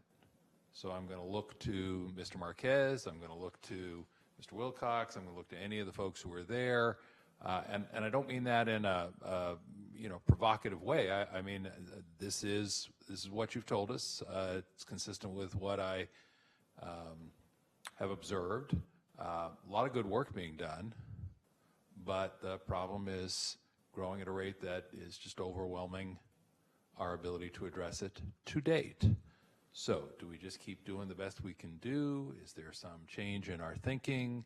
And perhaps most importantly, since we're here for a joint meeting between the council and the board, are there opportunities for collaboration and cooperative problem-solving solutions that you want to highlight for us today, so that when we walk out of the room today, we feel like we're actually better positioned to make more progress at a faster rate and not feel so much like the hurrier we go, the behinder we get? Who would like to take that as the first response? Mr. Marquez? I can begin and then ask Mr. Wilcox to also chime in if he'd like to, or and others. But you're right. The problem is big and it's growing. But it's also true, as the presentation made clear, that we, through the community plan and homelessness in 2015, we set goals that were appropriate at that time, and we achieved them. The point of the presentation was to make clear that we made that progress over time, that it was done through collaborative work, that we've had a lot of success and have really positioned ourselves with Measure A, with everything else, to really leverage that work going forward by engaging in another community plan process that's inclusive, that's collaborative, that builds upon the strengths, that builds upon the lessons that we learned in the past. From what I'm hearing from you and maybe others, we might have to be more aggressive. We might have to set the goal a little bit higher, knowing that the problem doesn't appear to be getting any smaller. It does appear to be getting worse. As I mentioned in my opening remarks, it's why I believe that we really have to engage the private sector. We did a cost study some time ago, and perhaps Mr. Lee can talk about this more, but when I first came back to the county, I was told that the cost to solve the problem is well north of $3 billion to try and fix at least the problem as it existed in 2016. And we have close to $1 billion in Measure A. We try to leverage state and federal funding for another $2 billion. And the reason we sized Measure A at about $1 billion or $950 million is because there was testing done, and that's what the voters were willing to support. And thankfully the voters did, and we've made a lot of progress. We're actually ahead of schedule on Measure A. So we know we've gone to the voters and they've put in and done their part. We know the state and federal government has done its part, but we're still well short of what we know we need to solve the problem, and we do have to find ways to get that extra $1 billion+ which, again, my suggestion is we need to collectively make a plan to engage others on the resources side, and then on the operations side, continue the good work and build upon it in much the way we've done now, but in more sophisticated and in growing ways. So that's my initial take, and I'd like to turn it over to Mr. Wilcox or Mr. Lee if they'd like to supplement that answer. No, that was excellently said. I think, we've tried to look initially and on an interim basis, can we get additional efficiency through some of our collaboration and through some of the larger director meetings? But Miguel is absolutely right. I think we've looked at the new community plan as a way to set goals and then properly resource them. And I think he's absolutely right that we need to look at the private sector. I also think there's a lot of collaboration that we would like to engage the board and council on in the way of working with the state on HEAP funding or a variety of other funding sources, actually changing them from one-time to ongoing, as well as what other local revenue measures are needed to address this problem. So I think that is one of the things that we would continue to come back when we have more specificity through council, the board, or various policy committees. Anything?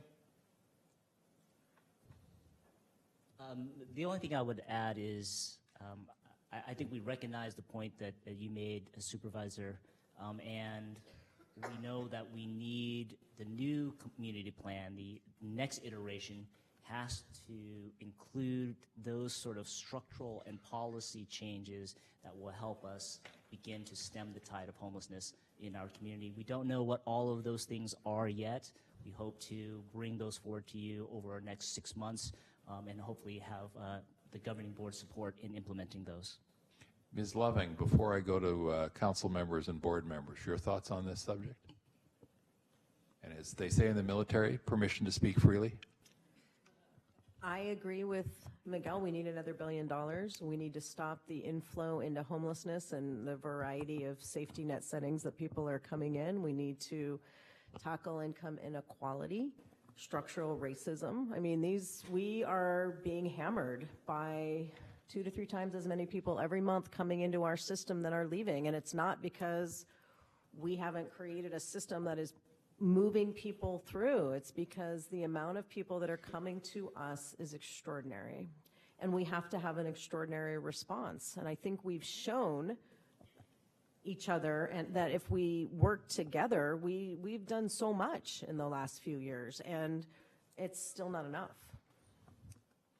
All right. Thank you. I've got a light on from Councilmember Camus, and then a light on from Supervisor Ellenberg, and then a light on from Board Member Wasserman. In that order, please. And then Mr. Cortese, Supervisor Cortese. Mr. Camus? Thank you, Chair, and thank you all for the presentation. I'm, always surprised at just how much collaboration that there is going on, and all the things that we are doing together and doing also separately. The city and county are, I think, have endeavored in new ways to solve some of these problems that are perplexing us. Like, just in my brief time at the City Hall, we've built or authorized thousands of units. We've endeavored on the housing people in churches. We've created overnight parking programs. We have supported tiny homes of late, and many other things that we've talked about. I dropped a memo today discussing a tool, just one tool. I didn't say it was a panacea. I don't think that there is a magic bullet that will solve all these issues, and I have no illusion that this idea will do that. But it is this tool, the law that is in place, called Laura's Law, and it has a new name. It is working in other areas. San Francisco's tried it. San Francisco's saving nearly $500,000 a year on their services that they used to spend on tackling ambulance calls or police calls for people who've overdosed or have done other things to be picked up by the police. So why not try it? Many of the things that we talked about before, like the overnight parking program, those were taboo at one point. This is potentially a taboo at this point. But I think us not taking a look at it is wrong, and that's the motivation for writing the memo. I think that I've seen the same people on Santa Clara Street over and over again for the 6.5 years. I know one guy who carries a blanket on top of his head and stays, near the Subway cafe, and he's been there for 6.5 years. He's barefoot, and he's never been off the street. There are people who I see on the street. He's the only one that comes to my mind right now. But there are people all over Santa Clara and all over every district with issues, drug addictions, things that are that they may not have control of. People who have who should have been basically put away because they can't take care of themselves. And I think it's inhumane not to tackle this issue. It's the toughest issue, but it's one that needs to be solved. And this is the spirit of which that I want to submit this memo. I know that we're not a decision-making body in the sense that we're all going to vote on this, but I'm just hoping that it would be considered amongst all the other considerations. Santa Clara County would not be the first county to implement this, nor is it, potentially might be the last, but it's not the first. And I would ask the staff to take a look at what San Francisco is doing on this issue and gauge the success.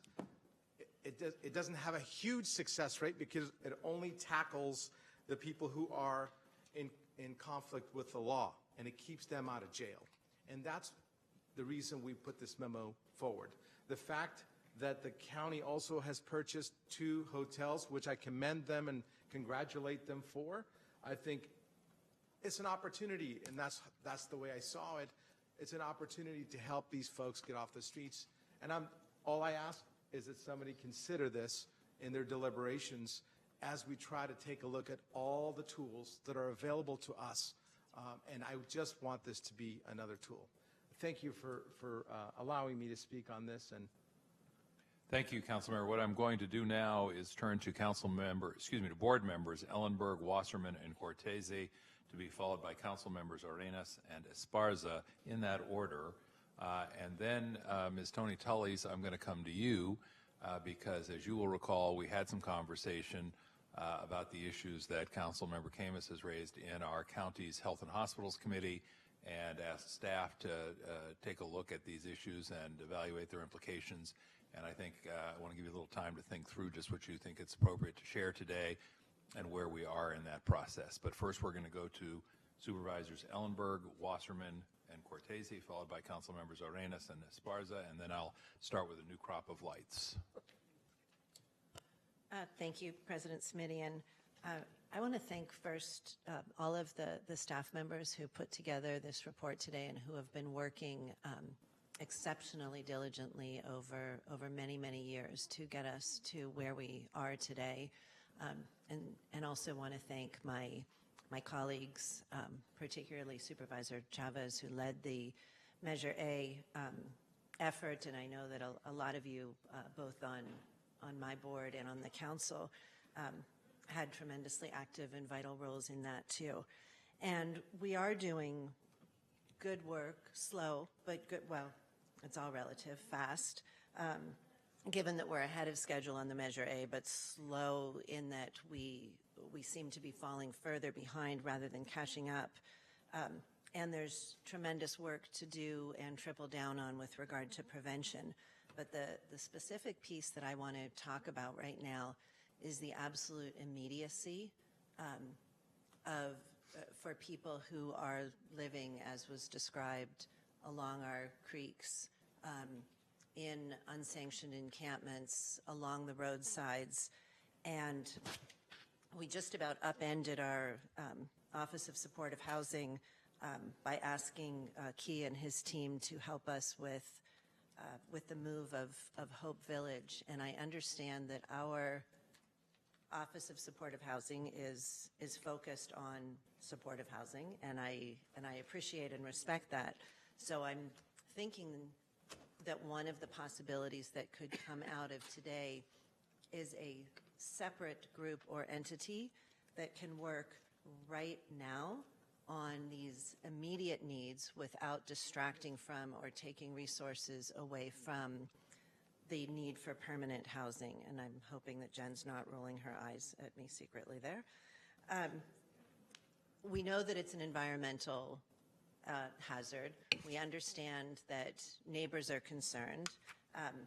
Councilmember Davis, I think, took tremendous brave leadership in trying to get a sanctioned encampment approved at Willow and Lelong, and I understand, perhaps ironically, there's an unsanctioned encampment that is building up there now, and somehow what we are still failing to convince our neighbors is that sanctioned encampments make sense. Even if they are in the places where people are now, if we can provide sanitation and garbage pickup and security, people will be safer in the encampments, neighbors will be safer outside of them. And, you know, as we know, there are still thousands of unsheltered people on our streets. I think it's unconscionable and impractical to not have one of our streams be dealing with this group in a relatively to the long-term project, inexpensive. I'm not looking to do elaborate things. I'm looking for safety and sanitation, human sanitation and garbage pickup. And I really hope that this is something that we can move on today, and it will certainly take all of us and courage in all of our districts, but either identifying spaces, having the political will to exercise our leadership and ability to help folks in a very short term or looking at literally where they are now. If we're not sweeping, what can we do to provide services and clean up areas where people are? I don't know. Thank you, Gail. And I realize everybody has Excuse the interruption, Ms. pieces. Ellenberg. Folks, we really do ask Sorry. that you not do that so that we can keep a place where everybody gets heard in a timely fashion. I know there are strongly held views, but appreciate that. Ms. Ellenberg, I apologize for the interruption. I'm not sure, since this is my first joint meeting, if the progress is here is conversation, or really each of us, as I'm doing, setting forth what we'd like. But my hope is that an outcome from today will be some kind of work group that can focus specifically on these very immediate needs without taking anything away from the excellent work that's being done on the longer term lens. Thank you. Thank you. That takes us to Supervisor Wasserman. Thank you, President Smitty, and thank you all, council members, members of the public, for all being here to talk about this issue. It was 4 or 5 years ago we did the last homeless count, and we counted about 7,000 homeless people. And as you've heard and saw on the PowerPoint, during the last 4 years, we've housed, sheltered 6,000 homeless people. And we did a count again most recently, and we have 7,000 homeless people. You know, some people look at that as cup half full, cup half empty. I've spoken with Jen, if not for her efforts, and the county's efforts, and the city's efforts, and the private sector efforts, and the nonprofits' efforts. Yes, we have 7,000 homeless people. But if we hadn't done what we did the last 4 years, we would have 13,000 homeless people. Over the last 10 years, 9 to 10 years, whenever you want to say the Great Recession officially ended and the economy started turning around, there's been a lot of advantages to that. More people are employed. If you own a piece of property, it went up. But there's disadvantages too. Nothing is ever 100%. And I remember during the Great Recession, driving to work, there was no traffic jams. There was no traffic problem. I remember when my son looked for an apartment and found one for $1,200 a month. That same place now is $2,400 a month. So those are the pluses and minuses. But we're in the 10th year of the longest recovery in history. And clearly one of the problems of a recovery is that prices continue to go up, and people who are just able to make rent are no longer able to, and they become homeless. People become homeless as prices go up. Rents are raised, salaries don't keep up with rents, cost of living. You heard people speak today, well, am I going to pay the rent or buy food for my children? Can I have the lights on? So a whole lot of things, perfect storm, whatever you want to call it, have all come together. If another recession had hit last year, we wouldn't have whatever the number is key. We have 30,000, I think, Section 8 vouchers with no place to be used. Some number, 40,000. What's the number? Well, we have 17,000 in our whole inventory, sir. Okay, we have 10,000 people with Section 8 vouchers with no place to use them. If we were in the midst of a recession now, there'd be plenty of places to use them. But it's not. It's the hand we're dealt. And because of that, a couple of years ago, we said, well, public, we need to work together. Let's tax ourselves and raise $950 million for Measure A funding and start doling it out. Well, we've doled out about a little more than a fourth, $260 million out of the $950 million. And we didn't just go like this and the $260 million created the X thousands of new units. They're being built now. Most of those, to my understanding, are not yet open and available. They are funded, the 15, 16 projects in 6 different cities. They're funded, so housing is coming. More housing is needed. But we've also only spent 1/4 of the money that we got our hands on 12 months ago. We passed it a year and a half ago, but it took a while to have access to the money. So a year ago, we started spending money. We spent 1/4 of it, and most of what we spent it on is not open for housing yet. So that will come online soon, and that will be a help. Am I hoping for a recession? No. Next, I go to mental health.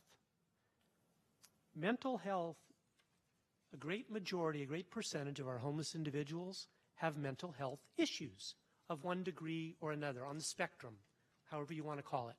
There's many that don't. There are many that don't. They're just priced out and they don't earn enough at their job to afford rent in this community. And there's nothing wrong. But also, as you heard in the report, the county, because the state bailed, and I have no problem saying that to you, state, the state bailed and the county has jumped in and is building more and more, hundreds on the way, mental health beds coming to Santa Clara County. Will it be enough for all of them? No. Is the quarter of a billion we've spent so far, most of which is not open yet, enough? No. Will the $750 million that we're going to be spending help the problem? Yes. Will it be enough? No. But we're doing something, and we've done a great deal. I think we can all pat ourselves on the shoulder just for a moment and say we've housed more and sheltered more homeless and unsheltered individuals in the last 4 years than in the previous 50 years. It's a big problem. We're doing something about it. We got a lot more to go. I'll close on these last 2 points. We need the other counties, especially in Northern California, to get on the ball, get off the dime, whatever expression you want to use, and start doing what Santa Clara County is doing. Be it a bond measure, be it city-county collaboration, private sector, whatever. Otherwise, we're going to keep building more and more units, and homeless individuals from nearby counties will come here to get housing because Santa Clara's got housing. So I ask all of you in whatever manner you're able to, at whatever level you interact with, to tell other county and city and state officials, this is a statewide, this is a California problem, and everybody needs to do this. Okay, we certainly don't want, and I'm not being mean, I'm just being the county supervisor. We certainly don't want homeless from other communities coming here, taking housing here before our own homeless can get housing here. And I'm sorry if that sounds cold, but that's how I feel. The last part that I want to share is this multi-jurisdictional collaboration evidenced by the city of San Jose, the 10th largest city in the nation and the largest city in Northern California, here today with the County Board of Supervisors, working together, acknowledging we have a problem and wanting to work on this problem. That's huge. No one can do this alone. And even all of us together probably won't be enough, but we won't stop trying, and we are making a difference. Thank you.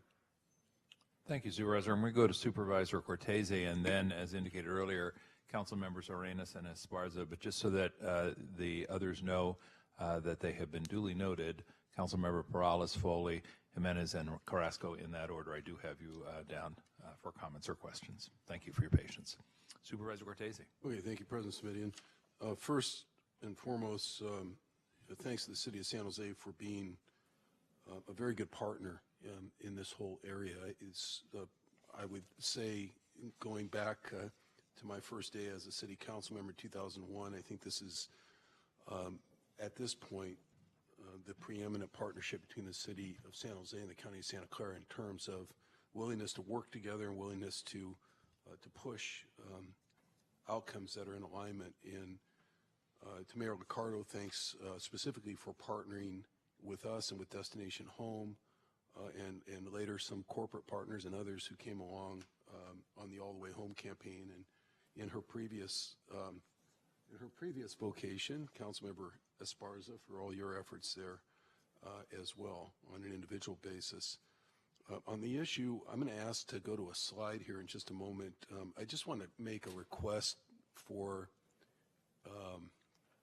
our staff to provide some information. Last Tuesday, Paul Lawrence from Valley Medical Center was here on the Valley Health Home and Homeless Plan, who had, at my request, brought forward a report that showed exactly what the path is when a homeless person with mental health issues enters our health and hospital system, how the intervention occurs, what happens, and so forth. And I'd ask that through Miguel Marquez, I guess it's a proper chain of command, that report be forwarded over to the city so they can get up to speed on what we're doing with what is now, I understand, one of the largest public health systems in the country. It's very much geared to immediate intervention. And then secondly, I will personally ask Judge Manley to report over to the city exactly what they're doing in the drug courts. We don't run the drug courts. It's part of the state superior court system here. But I think that those two pieces of information will vitiate any need for any further conversation about Laura's Law at this time. That would be my hope, at least. On the slides here, we don't have slide numbers on our packet slides. I wish we did, but they're the one that is basically sort of the mission statement that says ending homelessness, or starts by saying ending homelessness requires every community to have a systematic, comprehensive response in place. Could we turn to that one momentarily, and then the one that came after it? I know you can't put them both up at once, but this one, I want to focus not on the part I just read, but where it says after the comma, comprehensive response in place to ensure homelessness is prevented wherever possible, or if not preventable, is otherwise a rare, brief, and non-reoccurring experience. I like those words. I'm not sure the second slide really addresses those words, though. And one thing I would like to recommend is that after the word homelessness, where it says in place to ensure homelessness, that we add and the unsheltered homeless, and unsheltered, and the unsheltered homeless would be prevented wherever possible, because I think that this is something we don't want to start getting locked into repeating over and over again. It's sort of a blind spot to those that we really haven't targeted, as Supervisor Ellenberg was just indicating, with resources to the degree we have others. And the unsheltered homeless right now do not have a bucket of money of $950 million or $700 million here targeted toward them. That's not because anybody has been neglectful or in any way discouraging that. There's referral after referral and memo after memo and staff legislative files here that have come back and forth over and over and over again. And I know over at the City of San Jose, there's been constant efforts to try to do interim and transitional housing with limited resources. But until we reference the unsheltered in this mission statement, I believe it's going to continue to take second place at best to the idea of permanent supportive housing. Permanent supportive housing is important, but what I think 99% of the constituents that I represent see every day and complain about often and inquire about often are not the homeless who are in garden-style permanent supportive housing projects. And yes, we're doing a great job, McGill, under Measure A. But what they're seeing are those who are not having a rare, brief, and non-recurring experience, but are having very much a recurring, long-term, and common experience living underneath overpasses and in creeks. So when we look down at the next slide, if you don't mind flipping it over, there is a section that finally references the word unsheltered, right? This is the strategy, as I understand it. The first thing is what we want to try to do, and then this next slide is the implementation strategy, something like that. Improve, expand, supportive housing strategies is the first one. Great, let's keep doing that. And if we can get another $1 billion for that, let's do that too. Prevent homelessness, we should absolutely do that. As Supervisor Wasserman said, that's going to be a tough uphill climb for a while. We're dealing with massive displacement in the Bay Area right now. But then the third one, I'm not clear if I even understand what it means. Manage impacts of unsheltered homelessness. How do you manage impacts of unsheltered homelessness? And how does that align with the county's mission as a safety net provider and as an organization that is interested in making sure people aren't unsheltered at all? Doesn't manage impacts of unsheltered homelessness imply that unsheltered homelessness is okay? It's just something that we need to manage the impacts of? So I have a problem with the language. And even further, it says lessen impact on community and address basic needs. I believe that we have to take, again, a look at the language in that first slide and the language in the second slide and get as serious as we did a couple years ago in 2016 with Measure A around permanent supportive housing, around the unsheltered homeless who are not going to have a rare, brief, and non-recurring experience because it's going to take us 10 years or more to build the permanent supportive housing. That means somebody that's out there right now, absent an additional bucket of money and a more aggressive strategy, just by sheer numbers, if they live, is going to be out there for 10 years. And I think we are then buying into an immediate and instantaneous breach of our own mission statement here. We have a mission statement that we cannot implement at this moment. We have no resources to implement it. And then we have an implementation plan that doesn't really speak to going and getting more resources. One thing I'm proud of is that when I called for the county housing task force, which the city participated in, thank you very much, in 2015, it didn't pull any punches about the need for buckets of money. It came back, and at that time, coming back and talking about needing millions and millions of dollars to start dealing with this problem, I suppose easily could have been something that people turned a blind eye to, or turned maybe just a degree of helplessness towards who and how would we ever come up with that kind of money. But we did come up with much of what we needed. We just haven't come up with the other half of what we needed. And I think that's for this unsheltered population. So again, I understand this is a workshop and we're not here to wordsmith or take actions today, but I would like our own staff, Mr. Lee, your department, Mr. Marquez, all of you to consider whether this language is really appropriate for the challenges we face today.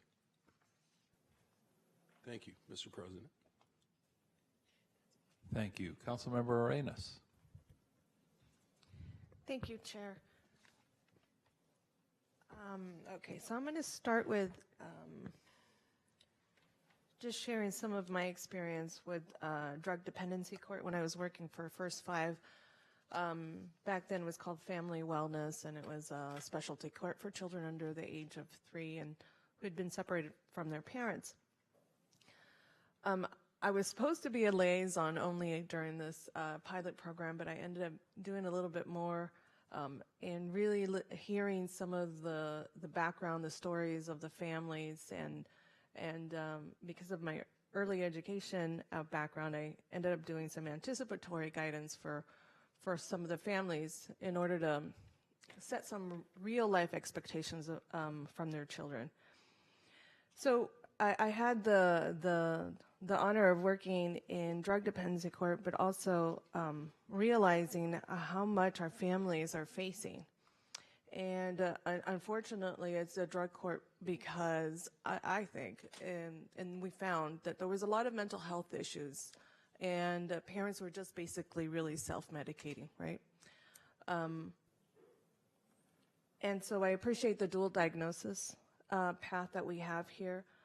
One of the things that I thought, and I know our evaluation showed, was that because this pilot was very service rich and it just really wrapped around the clients, we found that that was really successful for families. But housing was always the largest barrier for moms and dads. Mostly there were moms. There was a couple of dads, but most of them were moms who are reunifying with their children.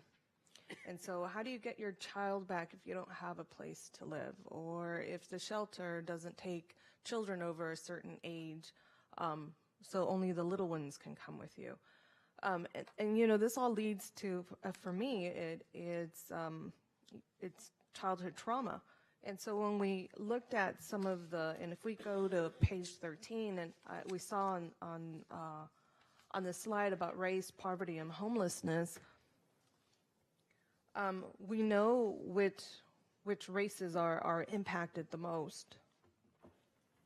And so I have two questions about that. One is, how are we finding these families to support, other than the families that have already been in the system? Because the ones that are in the system, we know them. But the families that we don't know about, and this is one of the concerns that I have, is that when we do surveys, we visually look at who's out in the streets, and these families are usually not. And moms and dads want to, they're on the couch surfing because they want to make sure that they don't get separated from their children. And so how are we finding these families, and who are these folks who are on page 13? Are these single people? It's on the race, poverty, and homelessness. You know, this is page 13 of my packet, not of your packet. So this is race, poverty, and homelessness slide.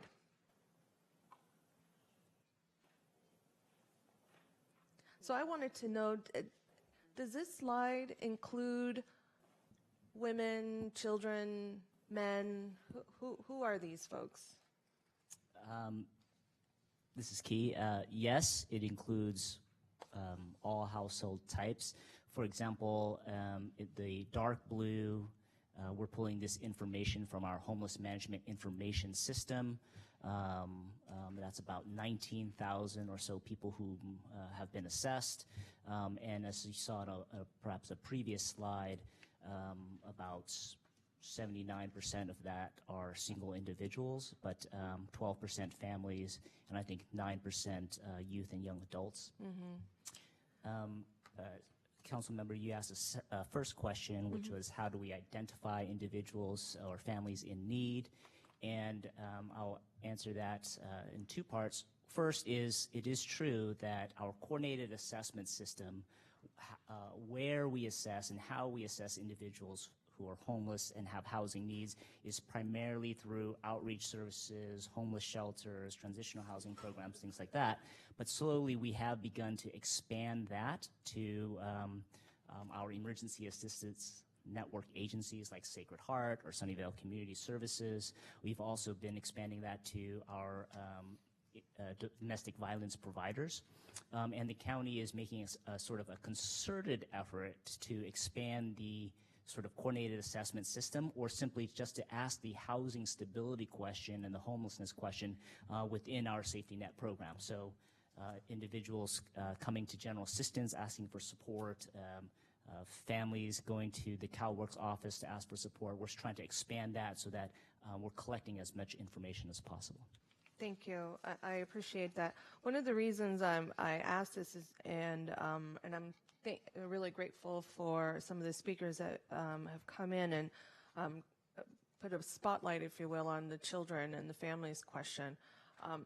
Because usually we think about single men who are out there. Those are the ones that are most visual. They're not the only ones, for sure. And so the question for me is, how do our systems support families together? Because we have a homeless prevention pilot, and it's one of our best kept secrets, but it's a pilot at this point, and it's a lot of work. I know, and Reagan, I think you've spoken about it in our committees, and it's at this point very successful. And then we also have our safe parking pilot geared for families with children under the age of 6. And the first month that we had that safe parking program, we had, I think it was about 300 calls. And we only had, I think it was 18 families that we served the first month. So the need is out there.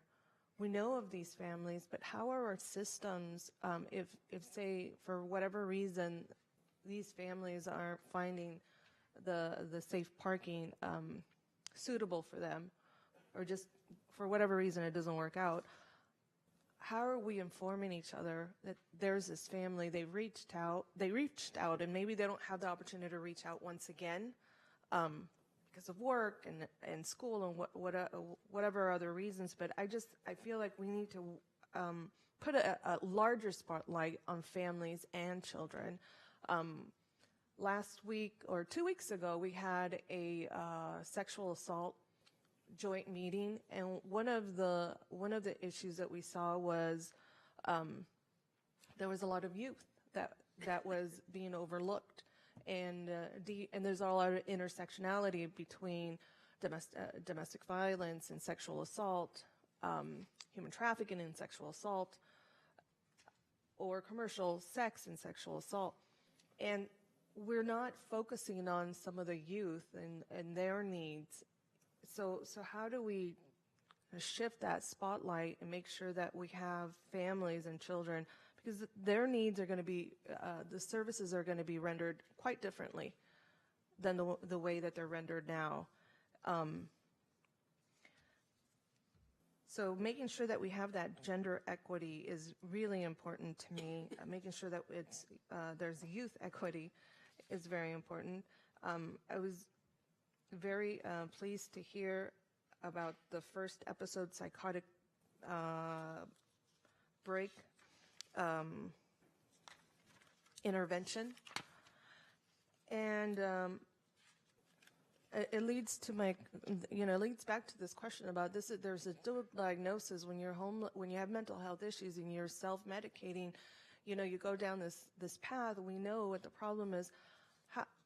If we're not putting a spotlight on our youth right now, then eventually this will lead to adult homelessness. So how are we capturing these youth, and what about the less severe but chronic stress that we know will lead to depression and other issues? So that's a question, and I think I'm looking at you, Ms. Tellis, to hopefully answer that. I think that's a good question, and there's quite a bit of information that I can share to the council on the work that we're doing with youth. Mm-hmm. We've expanded the services for transition age youth substantially. Our continuum of care is really fluid right now. We're looking quite a bit on transition age youth in terms of how do we keep them out of the adult system, mm-hmm. and what is it they need actually prior to the time that they turn 21. Mm-hmm. So what I'd like to do, because we have a lot of information that we share at the county level, if I could provide a couple of the LETCH files to mm-hmm. you and to your colleagues to see the work that's underway for that population. That would be wonderful. And these are the youth, I'm guessing, that are a little bit more severe or have mm-hmm. more severe mental health issues. But what about those with less severe and that are just this chronic stress because they see their parents are homeless, they're experiencing homelessness, and we know what leads up to those issues. Is the mobile services that you talked about earlier, is that also targeting this youth? We have a mobile crisis team for children and youth. Mm-hmm. And today there have been a couple of calls to our team that have referred them to Uplift. Again, I think there's so much work that's underway specific to the questions that you're raising. Mm-hmm. I'd really like you to see the reports from our children's system of care, because we are trying to address at every lifespan, across the lifespan, from the 0 to 5 work that we do with First 5 and with our contract providers, all the way through school link services. We're standing up to Headspace clinics, which are pilots called Alcove, that we really want to be able to serve both our low-income families and also families that have children with needs but don't have access to prevention through their commercial carriers. Councilmember Arenas, excuse the interruption, and excuse me, Ms. Tully. Let me make a suggestion at this point, if I may, which is, I think, Ms. Tully's, that it is a sensible response to say, let's pull together some of the referrals that have already been done here, legislative files at the county. But if we could ask you to go one step further to assist Councilmember Reyes, but all of the council members and the board members, pull together what you think is responsive, then put a cover memo on it that explains a little bit how to navigate it, so we're not simply dumping some ledge files on folks who have not been working on these issues inside our organization.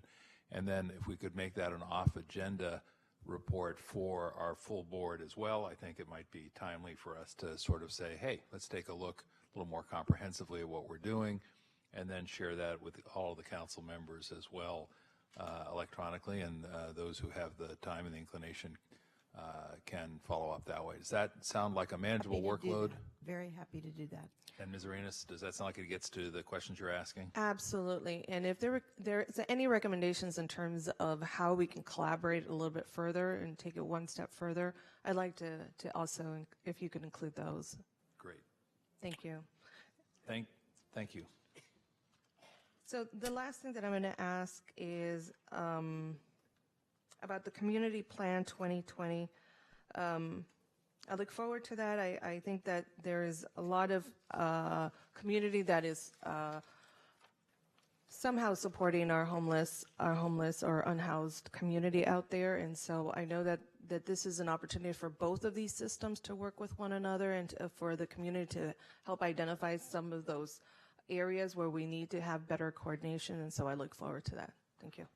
Thank you again. And now I'm going to go to Councilmember Esparza before I go back to Ms. Tully's for that follow-up on the issues that Councilmember Camus raised. Councilmember Esparza, there you are. Thank you. Yeah. So I had a couple of things, but if you could put it back to the slide of Spurs Homelessness in the Bay Area report. It doesn't have a page number. But what I wanted to talk about is something that we've been talking a lot about in the city, and that is equity. And the need for equity, is that slide not come up? Or, oh, okay, thanks. And the need for equity, both in how our city responds and meets residents' needs. And that slide, which I'll just read it off. So Spurs Homelessness in the Bay Area 2017 report cited economic dislocation, reduced social safety nets, failed housing policy, mass incarceration, family instability, structural racism, and then individual causes as 7 structural changes in recent decades leading to today's resurgence on homelessness. And I think that's really important because it goes to not just our job in government and how we structure all of these things, but also how there's a need for equity to be incorporated into our housing and homelessness strategy. And you said something in your presentation that really stuck out to me, which was we need to stop the inflow into homelessness. So how do we stop the inflow into homelessness? We work on economic dislocation, improving our social safety nets, improving our housing policy. I'll leave the incarceration to the county. Improving family stability, addressing structural racism head on, and then doing some more research on individual causes. And a lot of this is in both of our powers, both at the county and the city, on how we look at where we put housing as we meet the needs of residents at all incomes, not just those who can afford market rate rents. And so in the interest of time, I wanted to go to a couple of other questions. And so I think this is a question for Reagan, if you're around, or Lee, I don't know, you tell me. So regarding economic dislocation and housing policy, I have a question about the numbers that we see on the rapid rehousing capacity between 2015 and 2019. Since the passing of the city's Ellis Act ordinance in April 2017, we've heard concerns that the Ellis Act has been limiting development of our housing stock, including new affordable housing. But the numbers here seem to suggest that that may not be the case, as we've had our biggest gains between January 2018 and January 2019. So I'm just curious how you see the introduction of the Ellis Act factors into those numbers.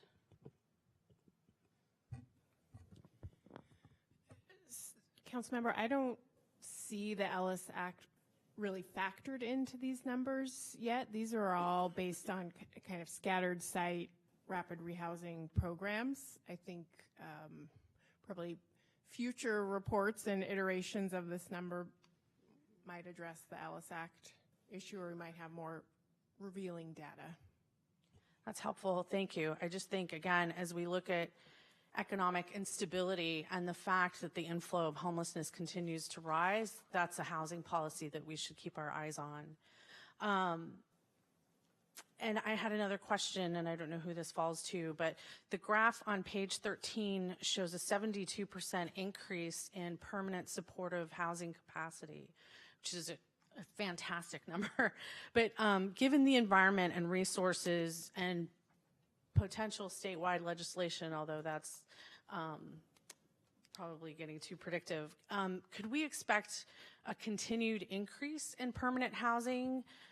Because we've housed almost 7,000 folks. So it shows me that we're on a trajectory towards permanent housing. We can definitely see or project an increase in permanent supportive housing capacity. The key difference moving forward will be that most of that capacity will be in the form of new developments, new units, primarily through the housing bonds. So we'll get more new numbers in the blue primarily. Okay. Thank you. And there are a number of other people waiting to speak. So I'm just going to add one more thing to close it off around equity. And that is, I represent a district that is very impacted both on economic policy. We're a very low income district. We're a very densely populated district. And we're my district has Coyote Creek going through it. So I have residents who are living, 4 or 5 families in one home, or multiple families living in an apartment. And that's the environment where I have kids walking through encampments and needles to get to school. So I appreciate the fact that we want to be sensitive to encampments, but we also have to look at the equity of the neighborhoods and the residents and what they have to do. And I recognize it's a balance, but we really should look at it on both sides. Thank you.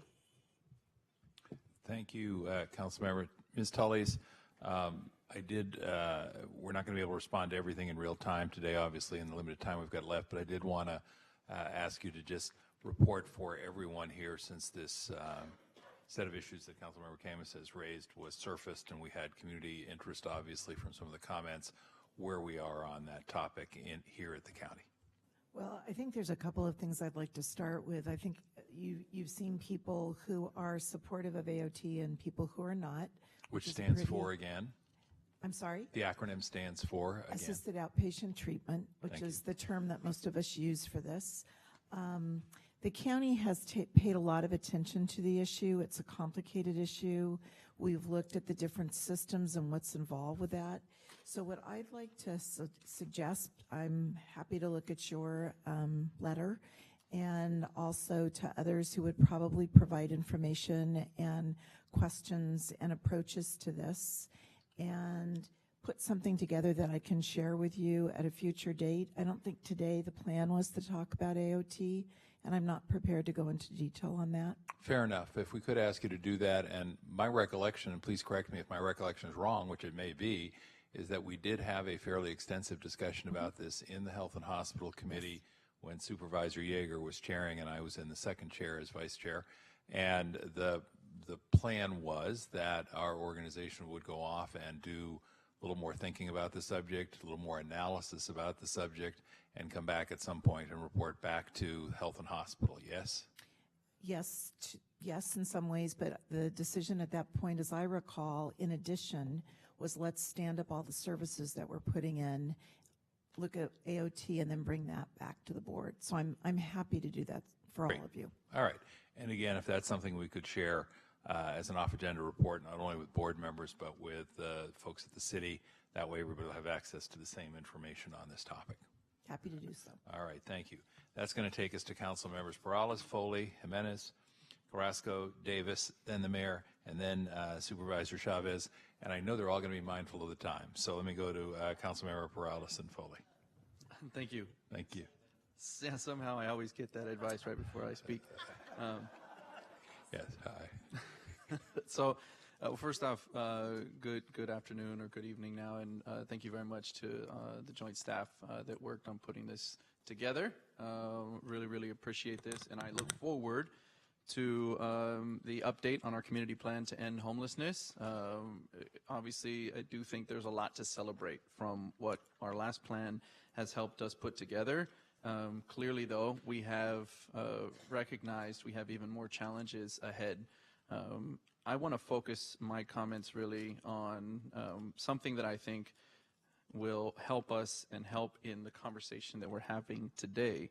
And my colleagues know, they've heard me, and I know that certainly Lee and Miguel are aware as well in regards to the drum I've been beating on more regularly scheduled, coordinated communication or meetings. And I'm not one to be eager to just create another body for no reason. But I do want to stress it here because I think that that's quite honestly what this issue needs. In 1991, then Mayor Susan Hammer sought out, this is almost 30 years ago now, sought out to end gang violence and to be able to try and reclaim our youth from the draw of gangs in our community. And we have not ended completely gang violence. We certainly haven't stopped every single youth from going into gangs. We still see a huge need for the collaborative efforts that are put together in the Mayor's Gang Prevention Task Force, but I can guarantee you our community is exponentially better today than it would have been had we not decided back then to work more collaboratively together across all agencies and including community and nonprofit partners. The issue of homelessness, as we all know, has risen to the surface as a priority issue, not just here in this valley, but up and down the state and across our country. I'm not going to touch on some of the issues that Councilmember Esparza just touched on I think pointing out that good slide in regards to, well, where do we focus these efforts? And I think there's some really great comments there that she made and where other people are focused. But aside from me just adding to those comments, the one thing that I think that I'm hoping we can get out of this is more of this. This meeting is great. The opportunity to meet today and positive, but none of it is permanent. What Supervisor Cortese helped pull together with the last task force brought to us some great efforts like Measure A and other challenges for us to try and solve, but it was also temporary. A meeting like this, a one-off meeting, which I'll actually say now into my second term of office, and my colleagues can agree with me, that we were not meeting this collaboratively with the county the first few years in office, and we have now done so. We have now done so over the last couple years. We have started to really increase our collaboration, and I do appreciate that.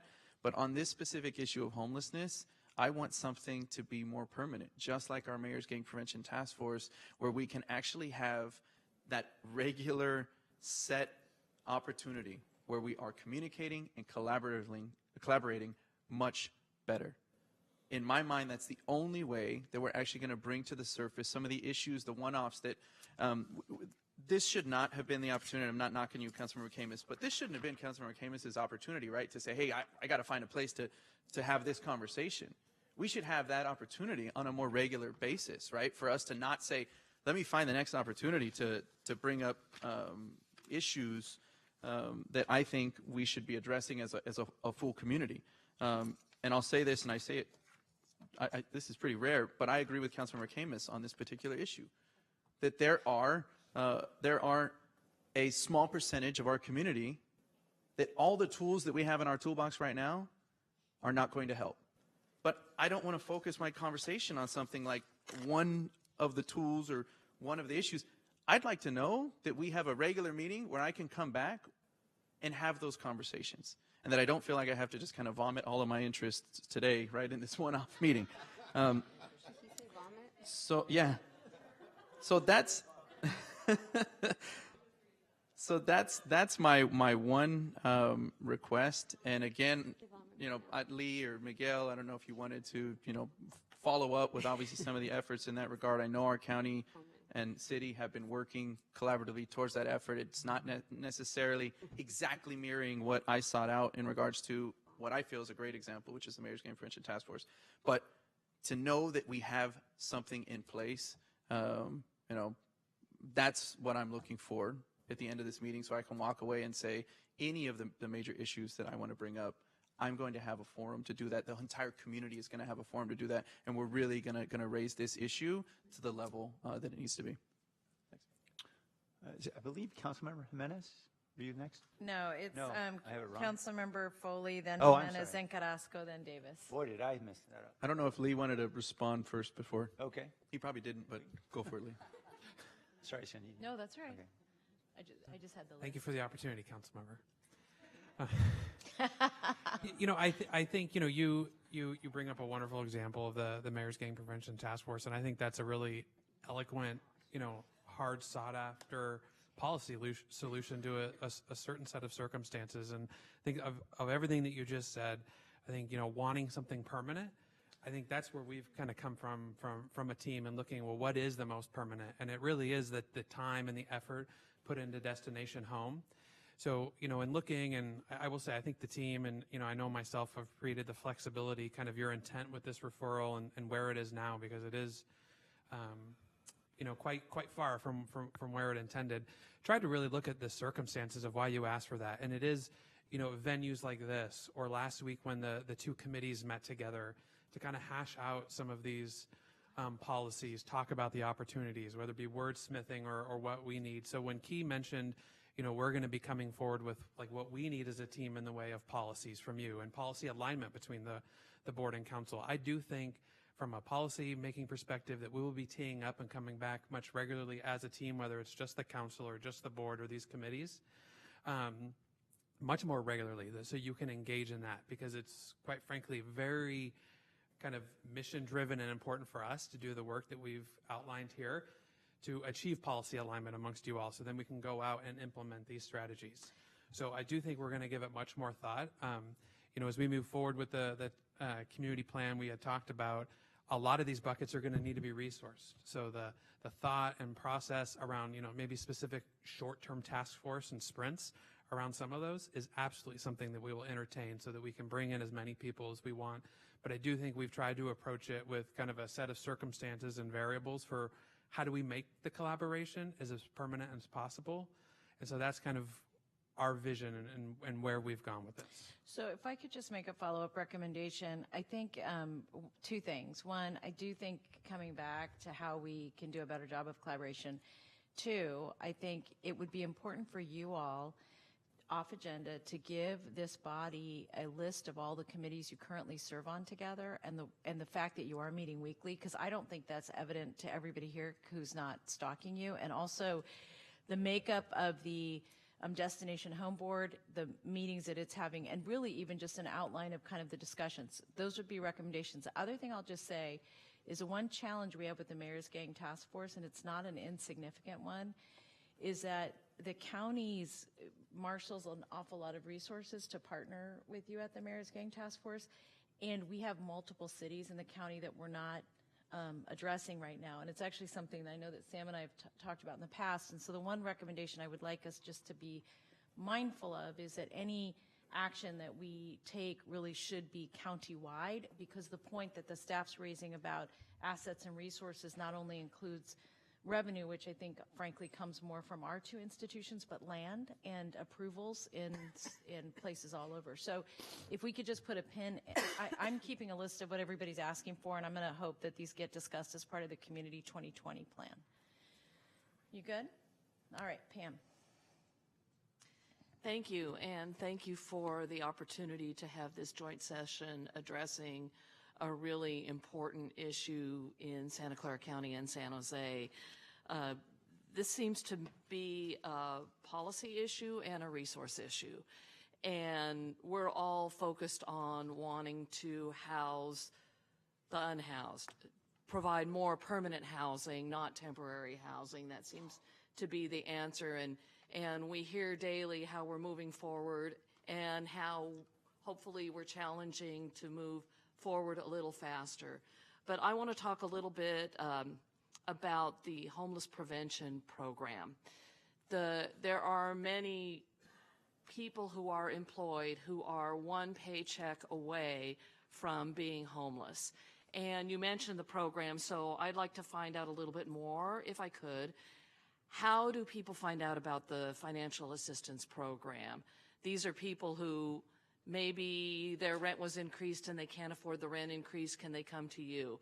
Medical bills, lots of reasons that they might be just one step away from homeless. And the reason I think this is an important piece is that this might be a piece where we might be able to find public partners who are willing, or private partners, I should say, who are willing to fund this assistance.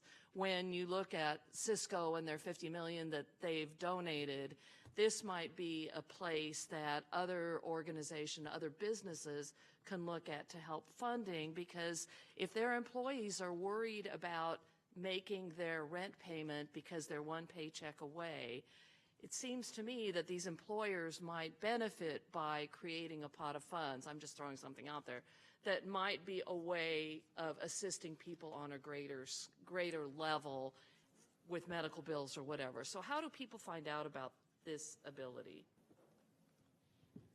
Thank you for your question. The current year's budget is actually half funded by the private sector. So you're right, it's a really great use of private dollars, because it really is this almost $4,000 is one-time assistance, right? But it's helping people in the immediate.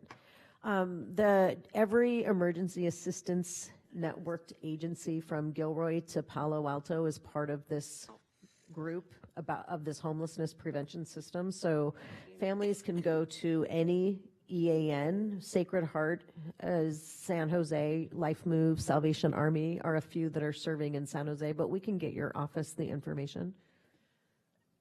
The one problem is, though, way more families are coming than we have money for right now. And each elected body here approved a significant amount of new HEAP dollars into this program going forward for the next year's budget. So that is already increasing. We're going to be able to double who we're serving, but that's still not enough. Well, I appreciate that. Thank you. And I'm also mindful of the comments that Sparky made regarding the homeless youth and the decision made by her moms to drop off their kids at her place so that they could live in a house or in a bed instead of moving from in their cars, and how unsafe that might be. So I don't want to reiterate what's already been said, but I will say a couple of areas that are of importance to me that I truly believe we need to focus on. And several of my council colleagues have already mentioned it, but I'm going to emphasize it again, and that is that we take a look at our youth, and it's not just our 18 to 22-year-old, it's our couch surfing middle school and high school kids who are trying to stay in a stable home while their parents are looking for a place that they can live. So I want to make sure that we're focusing on our youth and our families and our women and our LGBT community, that any disenfranchised group of people are focused on, and that we are paying particularly close attention to them because they may not have the same access to services that others are.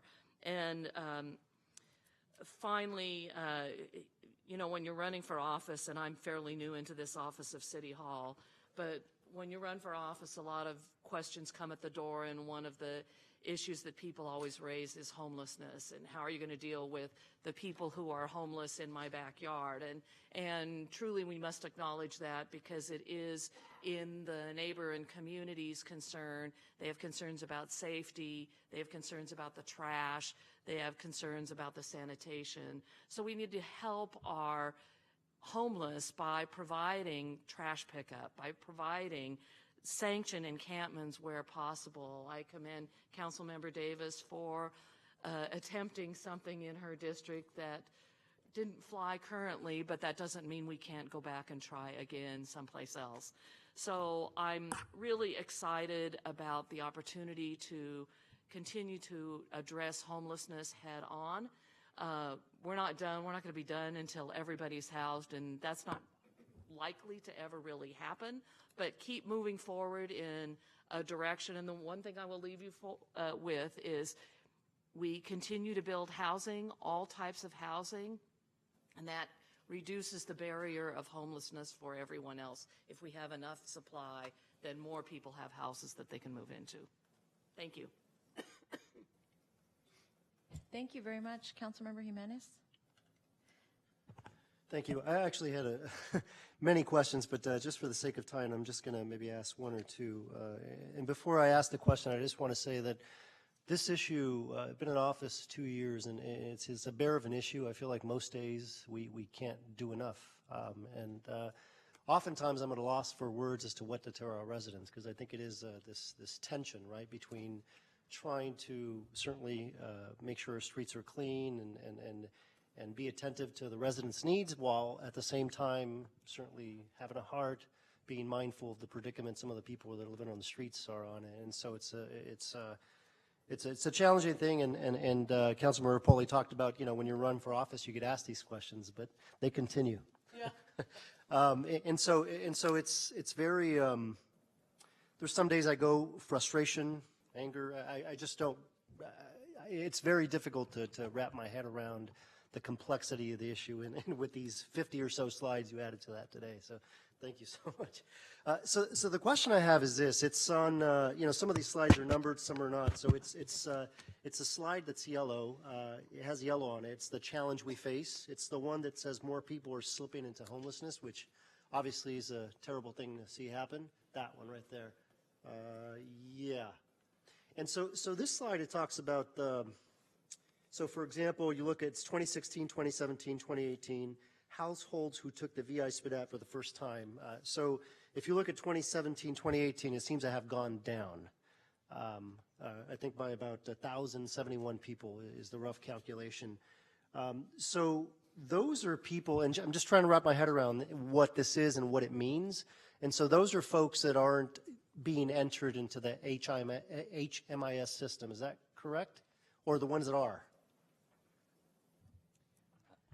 I'm sorry, I was getting some details from a staff member. Could you repeat that? Yeah, no problem. So when we're talking about folks who took the VI SPDAT, because you need to take it upon entering the HMIS system, right? So these are folks that are in fact being plugged into the system, right? Right, the that's correct. These are homeless individuals and families who have been assessed through this tool that we call the VI SPDAT. Which is we deduplicate that because we're already looking at people who have taken it for the first time, or we're trying to update their assessment. Yeah. So I'm looking at these numbers, and there's a drop, right? And then there's also a drop, I may point out, of the households placed in housing. And I'm not sure if this is, again, specific to the folks that are taking it for the first time, but what do these numbers signify to you? I mean, it seems to me that less people are getting plugged into the system that's, sorry, I'm looking at it not, but if you can share with me what this tells you, I'm trying to. So we will have to look into it, but what we think is happening or what happened in 2018 is we implemented the new coordinated assessment system at the end of 2015. So in the first couple years, we're doing a lot of assessments, right? So we're sort of repopulating or repopulating the database. And so, by 2018, a lot of people who had taken the assessments in 2016 are coming back, or we're seeing them again, or something like that. So that's what I think we're seeing, but we'll have to look into it. And again, this is just a small portion of the people who experience homelessness, because there's only people who are sort of coming into a shelter or engaging with our outreach system or something like that. Yeah. In terms of the number of people housed, we didn't predict this, but we had a sense that because most of our permanent housing programs are reliant on scattered site rental assistance, that over time we started, and most of our increase in supportive housing programs has been using rental assistance, that we would sort of begin to sort of plateau.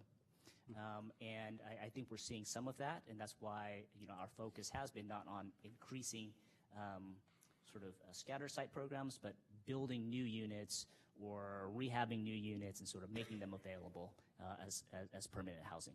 Yeah, I guess, and just looking at the slide, if we're thinking about the number, there being more people coming into becoming homeless, it seems to me these numbers would, especially the households who took the VI spit out for the first time, may be increasing instead of going down, because this isn't suggesting certainly that things are getting better, right? I mean, that's the core of my question is this. I assume, and we've talked before, right? And so I assume is one of the and certainly if you have an opinion as to where the goal that I'm about to describe sort of falls in everything you all do, but the goal of plugging in people into the system, right, into the continuum of care, right? That is the HIMS system. I forget the acronym, but folks take that, they take the VI SPDAT, and so what I'm curious about is, are we capturing all the people that need to be in the system in order to get the housing that they need, right? Because my understanding is, in order to get the housing, in order to get you housed,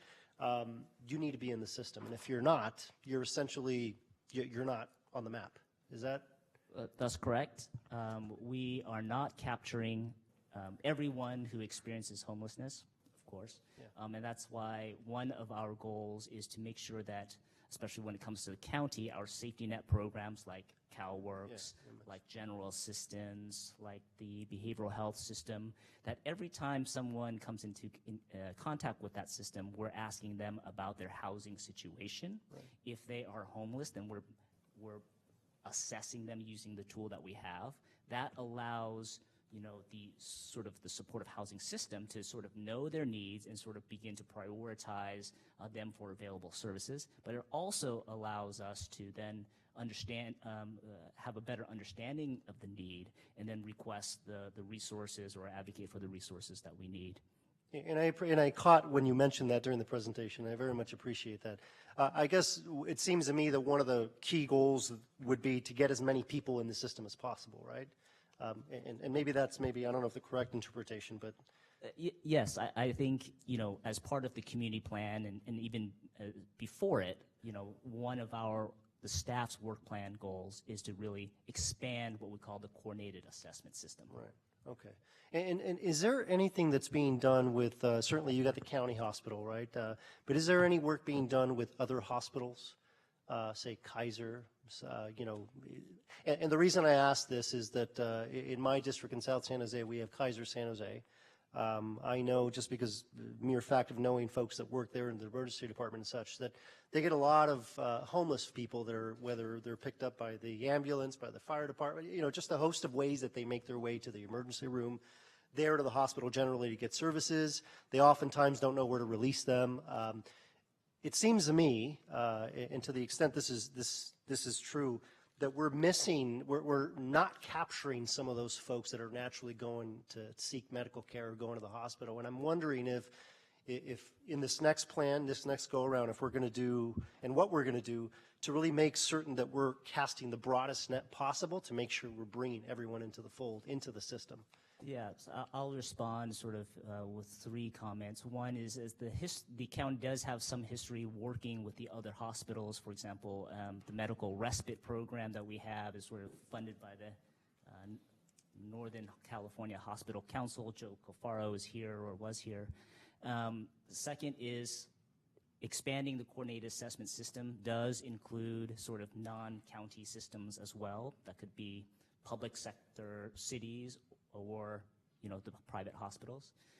And then third, of course, is we gain a lot of information just through our administrative data. And so another way to tackle that is just to begin to integrate our data and assess that information on an ongoing basis, which we've made significant progress through the homeless cost study, but still have a long ways to go. Yeah, I appreciate that.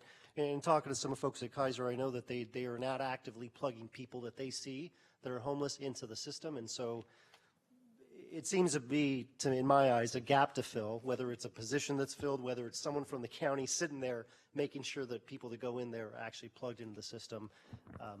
Jennifer. We have asked a lot, many times. Well, I would. You're right. Like yeah. if there was, we've tried to make this data system as common and as far-reaching as we can, but if people aren't willing to use it, then it's still limited. Correct. Right? I actually agree with what he said about the numbers. I think are just because at the beginning there was such a concerted effort to bring everyone in, right? That's why it was higher at the beginning.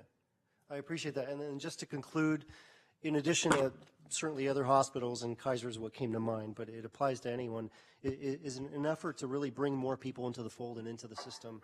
What I do know is that at every meeting when we're talking about housing or homelessness, we get a host of sometimes many of the same advocates that are actively, you got Gail Osmer that's actively talking to some of the folks that are living on the street, has built relationships with some of these people. To the extent some of the people and this is just Gail as an example, but to the extent she has built relationships with some people that have refused to get plugged into the system, if there is a way to deputize folks, I don't know, something as simple as assigning folks iPads that are actively going out to some of these encampments and getting them, giving them the resources, meaning like an iPad or whatever infrastructure they need to plug people into the system so we're capturing everyone. I think that'd be very Volunteers important. can do it. Okay. We would love that. We've asked. Okay, all right. Well, thank you very much. I didn't expect that we were going to come here today and solve the issue, but I agree with, I think, all the comments that were made up here, and like Councilmember Peralez, really do feel like these meetings are important, and I hope that we continue to have them. Thank you. Thank you, Councilmember. Colleagues, Councilmember Carrasco, since we're running along, had to step away. That means we're going to go next to Councilmember Davis, then Mayor Liccardo, then Supervisor Chavez, and then we're going to try and wrap this up as expeditiously as possible. Councilmember Davis, thank you for your patience, ma'am. Thank you. First of all, I want to thank county and city staff and Destination Home for coming today and for all of your joint work tackling this issue. I know you guys don't just come to this meeting, but I know you meet regularly and did as well as Supervisor Ellenberg mentioned for Hope Village, but also you have been doing so for many months, and I really appreciate all of that work. It's going to take all of us, as many of my colleagues have mentioned, for us to continue to head towards eliminating homelessness. So we're going to have to continue to work together, and I'm glad that we've developed a good relationship, a good working relationship, and there's so much that has already happened. So thank you. I also want to thank Supervisor Ellenberg for raising the issue of sanctioned encampments and the immediate need for safety and sanitation for our unsheltered residents, the thousands of unsheltered residents in our city. I wholeheartedly agree with that, and I think we heard Supervisor Cortese and Councilmember Foley as well echoing that. So if there needs to be a separate task force so that we can walk and chew gum and snap our fingers at the same time, so that we can go to those three items about reducing homelessness, preventing homelessness, and then managing the impacts of unsheltered homelessness, which maybe Supervisor Cortese mentioned this last one kind of sounded clunky, which I agree. Maybe just improve and eliminate unsheltered homelessness would be the way to discuss that in the green part. And then I would say, just to wordsmith a little, the address basic needs should really come first, because addressing the basic needs will lessen the impact on the community. So I think, and the creeks, as has been mentioned. So really putting in that safety and sanitation piece there. And then I have a couple questions for staff that I think we won't address today, but I just want to raise them. It struck me, because I'm the numbers person, I'm going to bring up numbers. It struck me when we looked at the statistics for permanent supportive housing, rapid rehousing, and transitional housing, that what I would call the success rate was very different. So permanent supportive housing, I think the stat was 92% remained stably housed for 12 months. With rapid rehousing, slightly different statistic, but 87% exited to permanent housing and 88% remained housed. So that's a lower number. And then transitional housing was even lower than that. It said transitional housing, 46% exit to permanent housing. I'd like some explanation about what happens to the 54% for transitional housing that don't exit to permanent housing. And then rapid rehousing, why is that a lower percentage of people who remain housed than permanent supportive housing? So I know we're talking about different populations, but the statistics on there looked like permanent supportive housing was here, rapid rehousing was here, and transitional housing was way down here. So I'd like some explanation about that. And it doesn't have to be today unless it's a quick answer. I know you guys are, time is getting short and. Well, the short answer is rapid rehousing. That rental subsidy is time limited, right? So the assumption is that families largely or youth or single adults will be able to tolerate rent on their own after the subsidy goes away, which is different than permanently subsidizing somebody's housing in perpetuity. Okay, so we're correct that they can do that 88% of the time? That's kind of what that sounds like. Rapid rehousing is harder here because it's so expensive. Yeah. Okay. Councilmember Davis, I'm going to ask staff to follow up with your office after today's meeting as well, to just give you, make sure that they understand the full extent of your question, and then to give you something in writing, and again, to be shared with all of us, if that'll help as well. That's perfect. Thank you. Yeah, as I said, I didn't expect an answer today. And then the other question I had, as we were talking about, it was a new term and I wrote it down. As we were talking about assisted outpatient treatment, a question came up to me based on one of the public commenters about the availability of mental health services and drug and alcohol addiction services in the county today. Is it available to anyone who wants it now, anyone who needs it, who's saying, yes, I want that, as opposed to the compulsory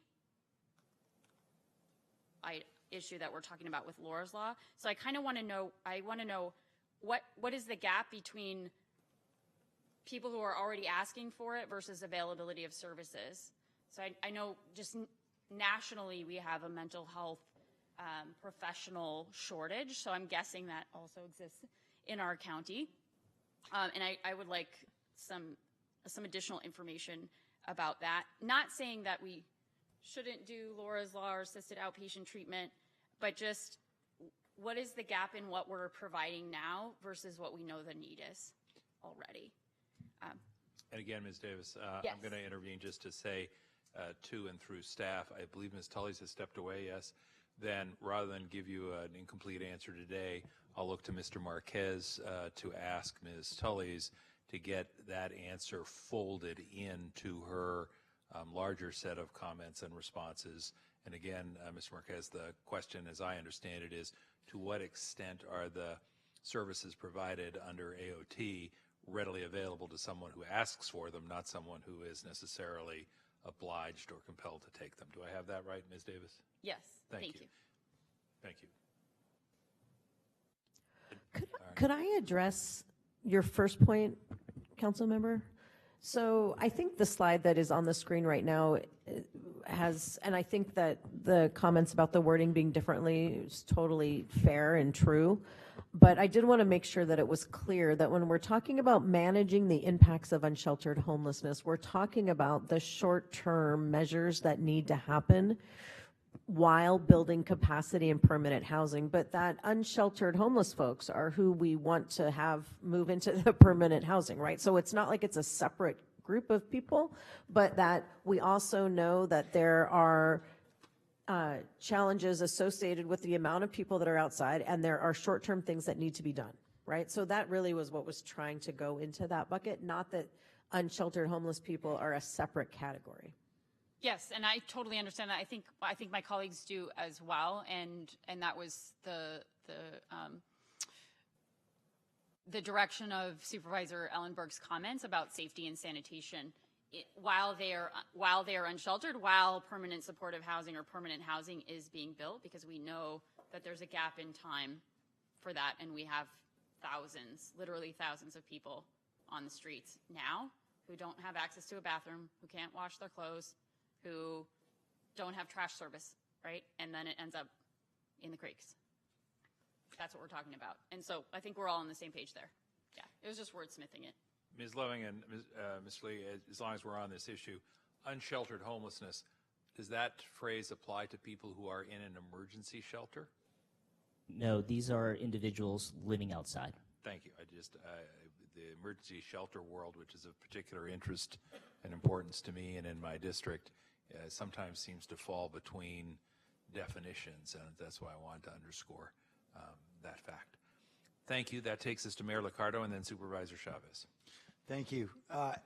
First, I just want to take an opportunity to thank the whole county team, since we don't get an opportunity really to engage you very much. Thank you, Keeley, Miguel Marquez, and in absentia, Tony Tolis, and everybody who's working so hard. We recognize that you are carrying a very heavy load in our city, and we're grateful for the work that your teams do as well. Thank you very much. The Housing Authority, Catherine, and your team, and of course, Jennifer, and all the great work that's done at Destination Home. So great that, in fact, apparently we stole one of your key team members to be part of the council. So we're grateful for all the work that everyone's doing together, and of course, all the many nonprofits. I really want to ask about the prioritization of folks who are eligible to get into ELI housing. As you all know, finding money is a critical part of building the housing, but then the other critical part is finding the site, and that involves very courageous conversation with communities. And we've seen work very well where you've got an organization like PATH that is engaged in outreach in a community, in a neighborhood, and reaching out to the homeless that are there, that are present locally. And then we can sell, as I think Councilmember Perales has done so well on 2nd and St. James, a project that gets people housed where we can honestly say to a community, we're going to prioritize the people who are in this neighborhood, in the park next door, on your street. The challenge, of course, is if we can't say that to a neighborhood that, like many San Jose neighborhoods, has many homeless living among us, we have a very tough time selling the project. Obviously, we know this is part of political leadership. We'll do it anyway. But wouldn't it be nice if we could say we're actually going to house the folks that you're seeing in your community? So I understand that Vice Badat, or however it's pronounced, provides some prioritization here. Is there a way we can include a variable that says we're going to prioritize folks who live local?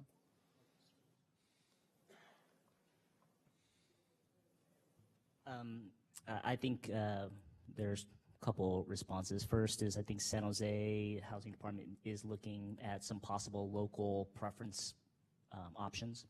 When it comes to supportive housing, permanent supportive housing, or rapid rehousing, we have stopped short of saying that we will only house people in this apartment complex who sort of live around this area.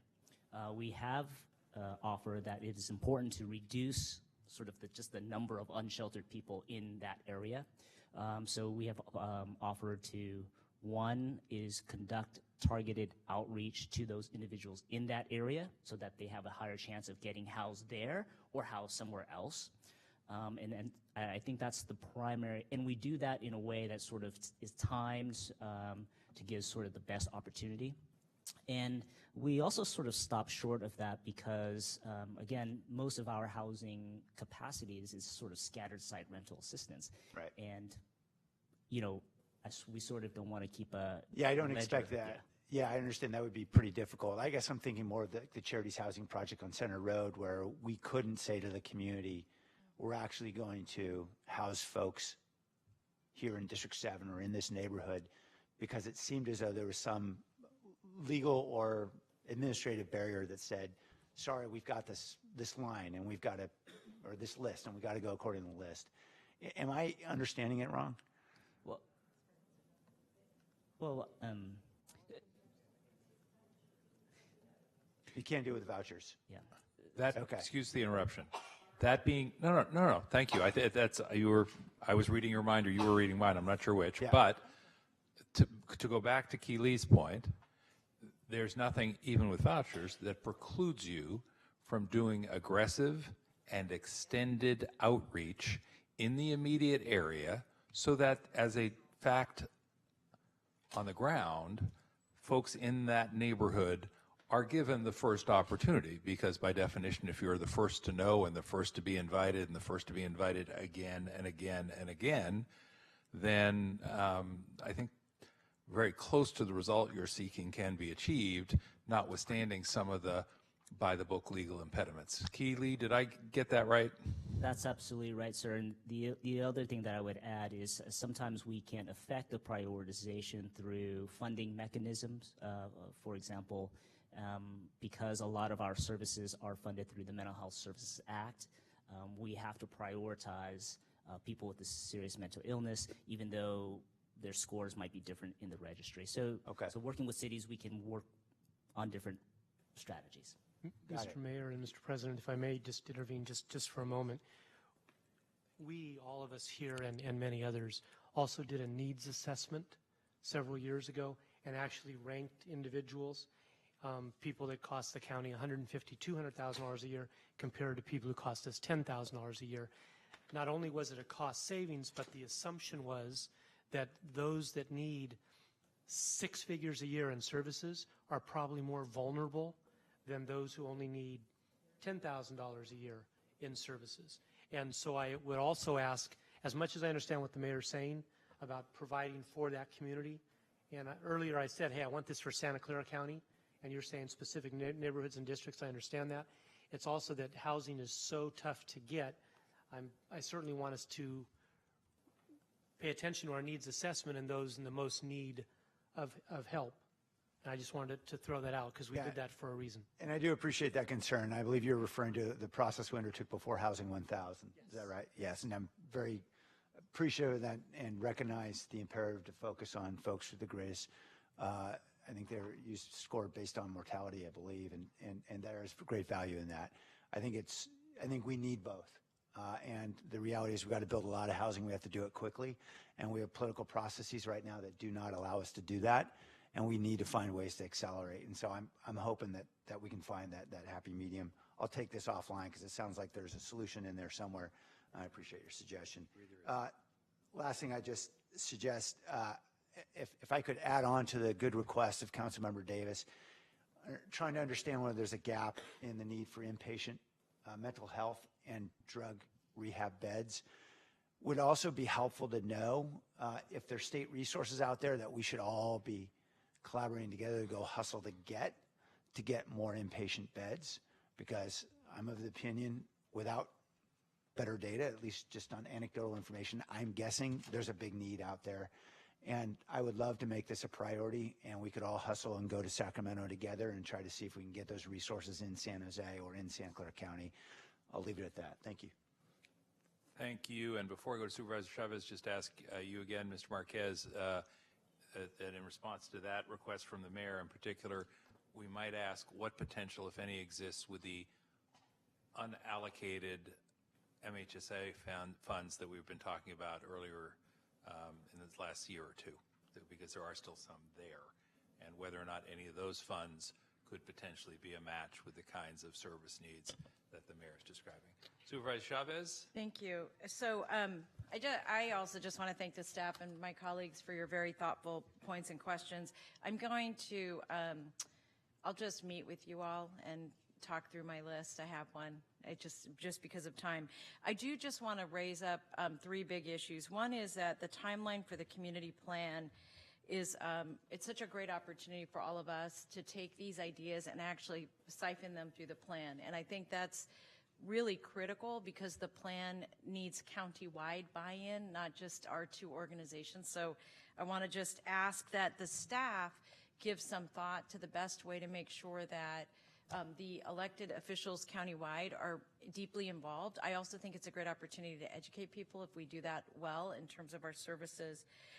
The second thing I just wanted to raise broadly for my colleagues is that it is really difficult to have this conversation without acknowledging the equity challenges that we have. And so one of the challenges that we have, being the county and the city, is that you all are very interested in helping us do our jobs better. We are equally interested in helping you do your jobs better. And so today, AOT was brought up. At our last meeting, we talked a lot about what the county could do to do a better job around mental health services and other things. I think that also, as you all consider issues relative to rent and living wages and issues that affect poverty, that we're going to be asking you to do the same thing, because the assessments we have right now tell us that it's too expensive to live here. It's not complicated. Either we manage the rents and we figure out a way to increase opportunities for economic equity, or we don't, and we stay in this situation no matter how much housing we try to build. And I say that because what I would like to request as part of the 2020 Community Plan Update is that we create a roundtable between our two organizations to have a much deeper discussion about the interconnectedness of the needs we have from each institution to help us solve the problem. And I don't think that requires all of us. I think it may require a couple people from the county, and then you all getting a couple of, or maybe a handful of people to really dive in deep to where this where we may negatively be impacting our ability to resolve these kinds of issues, and what that address looks like long term. And to that end, I think from a county perspective, we also have been thinking a lot about how we integrate health in all of the policies that we're working on, whether that's public safety and justice or other issues. I think for me, I'm starting to really think about health and equity in policy making much more broadly. And I think that requires us, again, to have these very courageous conversations, and we should figure out the very best way to do them. But I think taking our health experts and our equity experts and asking them to help us think about this. And then I'll just close with this last thought. Any next steps we take have to be countywide. I love the work we do on the Mayor's Gang Task Force. I think it's really important work. I've deeply appreciated our partnership with the city. But what I can assure you is that Gilroy doesn't feel like we're giving them enough attention. Milpitas has talked to us a lot about whether or not we're coordinating with them. And my guess is that in partnership with the city of San Jose, if we looked at doing something countywide, we'd actually have more success, because the other problem for the city of San Jose is you've got people coming from Gilroy to commit, or vice versa, and really very limited tools if we don't have everybody at the table. So any next steps have to be countywide, South County, and that rowdy North County. We can't leave them out either. Every day I walk the mean streets of Palo Alto. Yes, yes, yes. So. As gritty as they are. And I do want to just say again, thank you to the staff. Let me add my thanks as well. There are a lot of different conversational paths I could take, but given the hour, I'm not going to. There are, however, just two quick pieces I do want to try and fold together, and that is to go back to the earlier observation by Supervisor Ellenberg, which was echoed at least by Councilmember Davis, and I think one or two others as well. Forgive me if I can't, Supervisor Cortese, about the challenge/opportunity of what I'll call a parallel path to deal with sanctioned encampments. And this is a thorny issue, clearly not one we're going to wrap up in the next 5 minutes. But let me ask Mr. Marquez, I think, Supervisor Ellenberg, the best way to process that would perhaps for you to bring a referral to the full board at our level, maybe, if I don't mean to presume, but and CC our colleagues, our counterparts on the San Jose City Council, so they're mindful of what you're up to, but then bring that item to the full board and see if we can get some consensus of the board with the benefit of staff input about what that would entail, what it might look like. You were very clear about the fact that you understood that there were limited resources and all of that. But I think that a board referral, I did not want that notion to be lost today as part of the conversation without some clear path forward to have that conversation. I hope that's helpful. Thank you. Be glad to do that. Thank you. And then the other thing I want to say, to the San Jose counterparts as well, as someone who represents mostly North County and West Valley communities and only the smallest piece of 95129, I am privileged to represent Vice Mayor Chappie Jones as his county supervisor.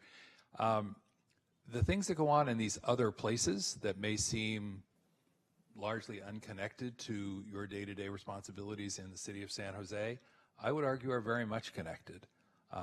Working with staff, we've had some real successes. They're not, as everybody said, not as much as we'd like, in both Sunnyvale and in Mountain View, in standing up what is now a year-round shelter for 125, going to 175 people in Sunnyvale, and a cold weather shelter for 4 months for 50 folks, single women and families with children, in Mountain View. And I mention that because I think it's important that the entire county accept the responsibility for what is a regional issue, certainly a county-wide issue, and because, quite bluntly, if everybody isn't doing their share, then it's going to fall on you. You know it, and I know it. So, you know, the case I make with the communities I represent is it's good for them, but it's also part of doing our fair share.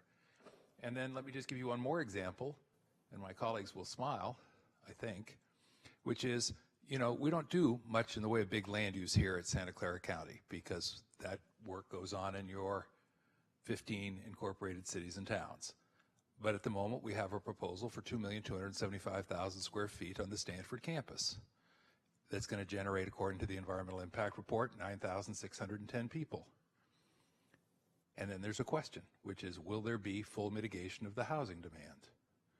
And if there isn't full mitigation of the housing demand created by 9,610 people, where do you think that housing pressure is going to land? And I would suggest it's going to land on you. And I would further suggest, as people have talked about equity today, that folks at the higher end will be able to manage that housing demand when it lands on them. But it will push down through the system so that the folks that are most vulnerable, who we have been talking about today, will be left to suffer the consequences if we do not expect and in fact deliver on the promise of full mitigation on large-scale projects wherever they may be, whether it's in my district in the North County, whether it's in your own San Jose, whether it's some other part of the county. And with that, and without objection, the meeting is adjourned. Thank you. I was about to